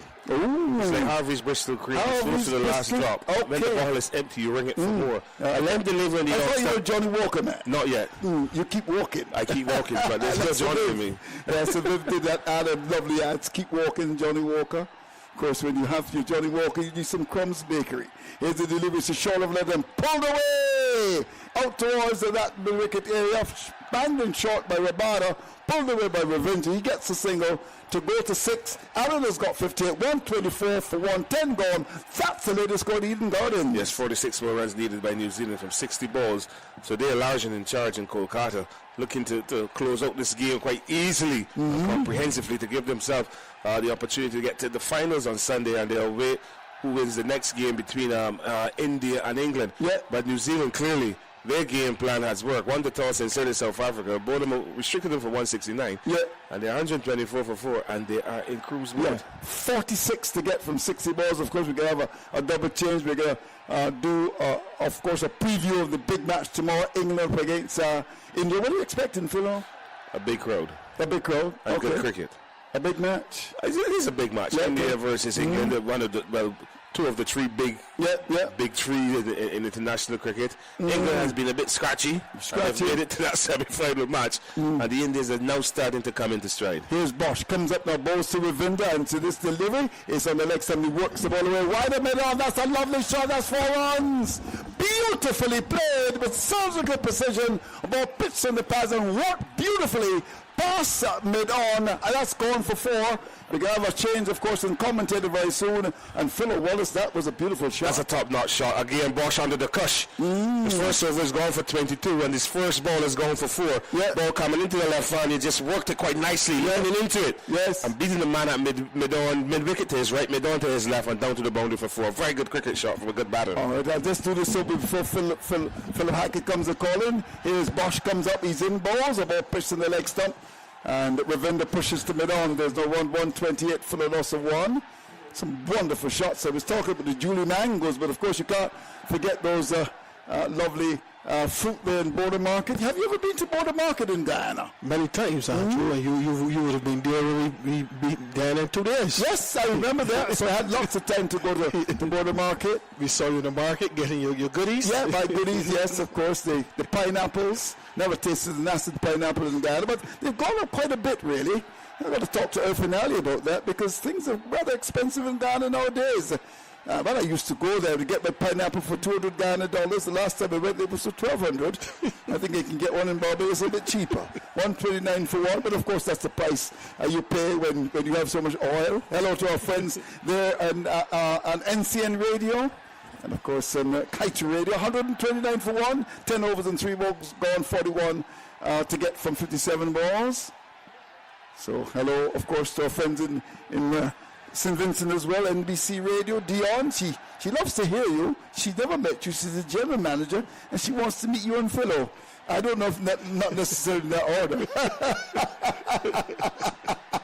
Here's Bosch. As he comes up now, he's in both to Allen. Allen gets a short ball and just tugs it really down to backward square for a single. Banged in short and tugged away for 1. So 2 balls left. It's 130 for a loss of 1. I don't think I will come back with you because I would imagine that when Philip Hackett comes according to the game should end, I come back for over number 16. I don't think we're going to get that far. But this has been a statement made by New Zealand. A statement indeed, Andrew, as the odds certainly would have been against New Zealand. South Africa winning the last 5 matches at the World Cup. Against New Zealand. But as we know, cricket is played on the day. On the day. You say it all the time, you're right. Here's Bosch, comes up now, balls to Ravindra. Ravindra is getting one outside the line of that leg stem. It just works it wide of mid-on, outside the circle. The fielder captain picks it up. Score goes to 131 for 1. 1 to come in over number 11. Of course, Sir Richard Hadley, Kane Williamson, Ross Taylor, Stephen Fleming, a great captain, Brendan McCullin, Martin Crowe, Vittori. Have I missed anyone? A great player from Stephen Fleming. Stephen Fleming, the captain, very tactical astute. I spoke about Kane Williamson, perhaps the best batsman. Ross Taylor was there as well. Brendan McCullin was the coach of the England side. Martin Crowe, of course. Okay, wonderful. So here's Bosch comes up now. He's in balls, and that's a swing by Allen. Well, hit that with a lot of power. It goes over the wicket. That's a big shot from a big man, Allen. He's come to the party today. He's cooking, good looking. And with the pace of Obadeli, the bronze king from Barbados, 137 for 1. Call the fire truck. New Zealand are large and in charge at Eden Gardens and should go on to win this comfortably. More from you, and there's going to be a good friend, Philip Beaumont Hackett. And what we're seeing here is a bit of a grimace from Finlane. Might have picked up a bit of a niggle, as we can see that the physio is attended to Finlane. And as we welcome Philip back into the chair, Philip, one must say, just spoke about calling a fire truck. I wonder how many fire trucks we will have to call today. I think they'll have to call them all out. It's been hot. This today has been an exhibition of excellent all-round cricket from the New Zealand team. One blemish really, 2 dropped catches, but apart from that, in terms of their planning, in terms of how they went about the game, how they finished the innings, how lucky Ferguson with the ball at the back end, and then they took that into their batting and they attacked the power player and put the South African team under pressure. As you know, the odds would have been against New Zealand coming into this game, but not today. They're getting their first victory in their 6th match against South Africa World Cup, and Phil Allen is striking at close to 200. Just over 200 strike rate, and he really put the South Africa team under tremendous pressure and taken a liking to Corbin Bosch, who would have been a part of an important group, a quartet of fast bowlers for the South Africa team, and certainly enjoyed the display of batsmanship, as it seems to be continue to get some treatment as we're not missing any cricket. Philip, 137 for 1 in 11 overs, 33 from 54 deliveries. Well, let's hoping that it's just cramp, because if it's more than that, then New Zealand have got a problem. They wouldn't want to lose finale after a performance like this ahead of the final on Sunday. So hopefully it is just cramp and not just something more serious. But I'm going to be a bit picky, Ryan. You said that the only flaw really with New Zealand, a couple of catches. I'm going to be a bit picky, and I'm going to find another, something that I really didn't think was as perfect as it could have been. Cole McConkey, 1 over 2 for 9. I felt that he should have come back at some point. James Nisham, 3 overs, 1 for 42. What that says is that there were opportunities. In other words, Nisham really didn't do a whole lot right. And I felt that McConkey should have come back. You see, sometimes we dismiss the psychological part and things of that nature. I think Ryan, you've played the game, you live life. Sometimes things just work for you and don't even know why. On a guy's lucky day, not saying that he might not be bowling well, a guy could get 5 wickets just like that. You were an excellent left arm spinner. And you had a 9-wicket haul, it was at some point, if I remember correctly? Yeah, that was my second year. I think Philo might have been the captain, Nevis. Yeah, but what I'm saying is you don't set out to bowl expecting to get 9 wickets. But things go well for you on that day. It's your day. And everything goes well for you and you end up with 9 wickets. I'm saying a guy has 2 wickets in 1 over and doesn't bowl again. Now, you're going to forget about that because of this onslaught. But if that had come down to a closer game, then you would have to look back and realize, well, why this guy 2 for 9 and didn't bowl again? I could tell you why he bowled 2 for 9, because his job was out the left-handers. But and it goes back to what Philo was speaking about, harping on about in terms of if you're good enough. Because the first delivery he would have bowled, he created another opportunity. Outside edge, no slip. Yeah. So a delivery here which is split up into the onside and there's no run. You mean the first delivery ball to the right hand? To the right hand. Yeah. Yeah, and so Philo's view, which I share, here is the left arm spinner and played up into the onside, fielded by the ball, and there's no run. I share Philo's view, and therefore he felt that let's find out if it's his day. He could have had another 2 wickets in the neck. You don't know. And I tend not to like to see things like that. Here's a ball that's slapped away down towards the wide mid-off or extra cover region. The batsman go through for a run. Similarly with the West Indies, Matthew Ford didn't bowl too badly, but there's this obsession, I have to call it now, with Shepherd being a finisher, and I've been saying for years that it's rubbish. And I don't know how many more matches you'll have to lose before they recognize that it is rubbish. And every time he gets a couple of wickets in some contest, they seem to think he's some magic bowler. He's not a finisher at that level. You've got to look for one, and it certainly ain't him. I have lost the game. I prefer to have lost with Matthew Ford. Here's a ball that's turned away out towards backward square. That's running out towards the boundary. That's gone for 4 as well. So they're really romping to victory now. New Zealand, in fact, they've been romping to victory for a while. And the score goes up to 142 for the loss of 1. I mean, you can see here, Allen giving himself a bit of room. But the bowler Maharaj was trying to follow him. And he just played a whip and got it to the left of the short front leg and the deep backward square and had a chance. Here's Maharaj again, and short hit in the air, down towards long on. In fact, just inside the boundary. I think it landed just inside, or maybe it went over. Let's say 6, just over the boundary. May have even hit the boundary board. You'll have to see from the replay exactly where it landed, but it just went for 6. Let's watch again, and let's see. Let's watch. And 6 runs. The beauty about New Zealand batting today, they put every bowler under pressure, Philip. Every bowler lapped away down towards long off. They go for 1. And yes, so just 22 needed now off 48 balls. 21 required off 48 balls, you were saying? Every bowler that came into the attack were going at 10s. They were under tremendous. They put the bowling team under pressure. And you see 149 for 1 after the 11th over. And South Africa team really up against it now. And one will have to say that New Zealand look firm favourites for the finals. And we'll have to agree that they play some really solid cricket today. And kudos to the New Zealand team. Well, yes. I must say that I came here expecting that either team could win, or knowing that either team could win. But I never expected it would have been this kind of an onslaught. And especially New Zealand, the ones creating the onslaught. Here's Janssen, left arm over the wicket, and ramped away again. That's gone for 4. Finalen has made that shot his own. This time, though, a little bit different. He didn't make any attempt to get elevation, and the ball just ran away down towards fine leg for 4. He goes to 81, 53 for 1. And Janssen back into the attack. And again, the first delivery of the over. They're planning the overs really well. You're looking to maximize the first delivery to set up the over. And an easy shot, really. And over fine leg. And you must admit, this has been an outstanding innings thus far by Phil Allen. And do you believe can he get 100 with 17 runs left? I don't know if he cares. To some extent, he has done for New Zealand what Sampson did against the West Indies. Yes.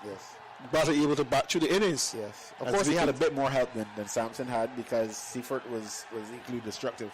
As we can see the strike rate in the tournament, he's in top 3 with 195. That's really good going by Phil Allen. 17 required off 47 balls. And here is the ball that is played away. That's gone for 4 as well. Well. This is really, the onslaught continues, and we're almost lost for words to describe what is happening here, Ryan Hines. And you can see the look on the captain's face. He had a mark him as Janssen tried the leg stump Yorker. And Phil Allen was equal to the task. And strengthens his top hand as he took his bottom half off the bat. But he has strong top hand. And place it to the right of deep backward square for 4. 13 required, and that's hit away. That's gone a long way too. That's gone somewhere into the stands for 6. Deposited into the stands for 6. And that means now there's 7 runs required off 45 balls, 3 balls left in the over. I seem to be getting just as jittery as the South African fielders now. 3 balls left in the over, so this could very well be the final over. And again, 7 runs to win, and 10 runs for the 100. Can he bring it up with a 4 and a 6? Well, or 6 and a 4. Maybe that's what he's trying to do. We'll see. They've certainly got enough balls that they can manipulate things to suit themselves. There's no issue. So we'll see. That'd be very interesting. 7 runs for victory. Here is a ball that's gone. That's 6. That's gone straight. That's gone for 6. So he's gone now to 96. 1 run needed, and he must bring it up with a boundary, or he'll end up on the same 97 as Sampson. I'm pretty sure we in the combox will be willing him on to get 100. I think it would be a fitting end and a fitting lasting. You remember hundreds. Sometimes you forget a 97 or a 98. You never forget 100. And I think that would be fitting given the magnitude of what he's done here. A right smile, I think you call that from Markham. I think Markham recognizes when you've been defeated. The ball hasn't come back. It's stuck somewhere up in the gutters. And, I don't know if they'll get it back eventually or if they'll just go with another ball. Yes, the umpires come out with another ball. And a box of ball. Very pretty box. Have you ever played and had a box come out? Such a pretty box? With Not that pretty. It's just a box out of a ball, you know? Well, what we're going to see here is it going to be a bit of cat and mouse from the ball? Is he going to go to wide delivery? Is he going to bowl a bouncer wide? I would hope. It'd be interesting. I would hope not. I mean, I would hope not. I would. I would be very disappointed because South Africa is a team. I mean, both these teams are teams that I tend to follow and support, more so South Africa, but I almost equally so New Zealand. But I would be very disappointed in the sportsmanship of South Africa if they go that route. And the drive for 4. He's got the 100. It's a fitting end to the game. New Zealand win by 9 wickets. And credit to the Janssen for not stooping to those depths of bowling a wide intentionally. It was a ball pitched up outside leg of the off stump. He went through with the drive. And the ball sped away over mid-off down to the boundary for 4. An unbeaten century by Finn. And the New Zealanders qualify for the final with an emphatic victory over South Africa. Emphatic indeed. I'm pretty sure this 100 will break a couple of records. Probably the fastest 100 for New Zealand at the World Cup or global event. Or some 33 deliveries Probably one of the fastest hundreds in the World Cup since the addition of the World Cup T20. And you can see the gloom faces of the South African fans in the stands. And one must admit, we all here in the commentary, as we present excellent commentary to you, happy with what we will see, a well-paced innings, 100, even 100 from 33 deliveries. And New Zealand into the finals of the 2026 T20 World Cup. And the New Zealand team, we all have often marveled the way how they go about the business, very quiet. And they're able to reach the finals after a very disappointing 2024 World Cup. Philip, they didn't even make the Super 8s. So this is a really good comeback by the New Zealand team. As we can see the disappointment on the South African faces. But take nothing away from South Africa. They would have had a really good World Cup. And all the sundry would have been impressed with the way how the South African team went about. You know, the matches, the group matches, the Super 8s, they were very clinical. But today, they were blown away by a well-oiled New Zealand team. Yes, and really and truly, South Africa, I'm almost tempted to say nothing to be ashamed about. And I say that not because they maybe haven't made some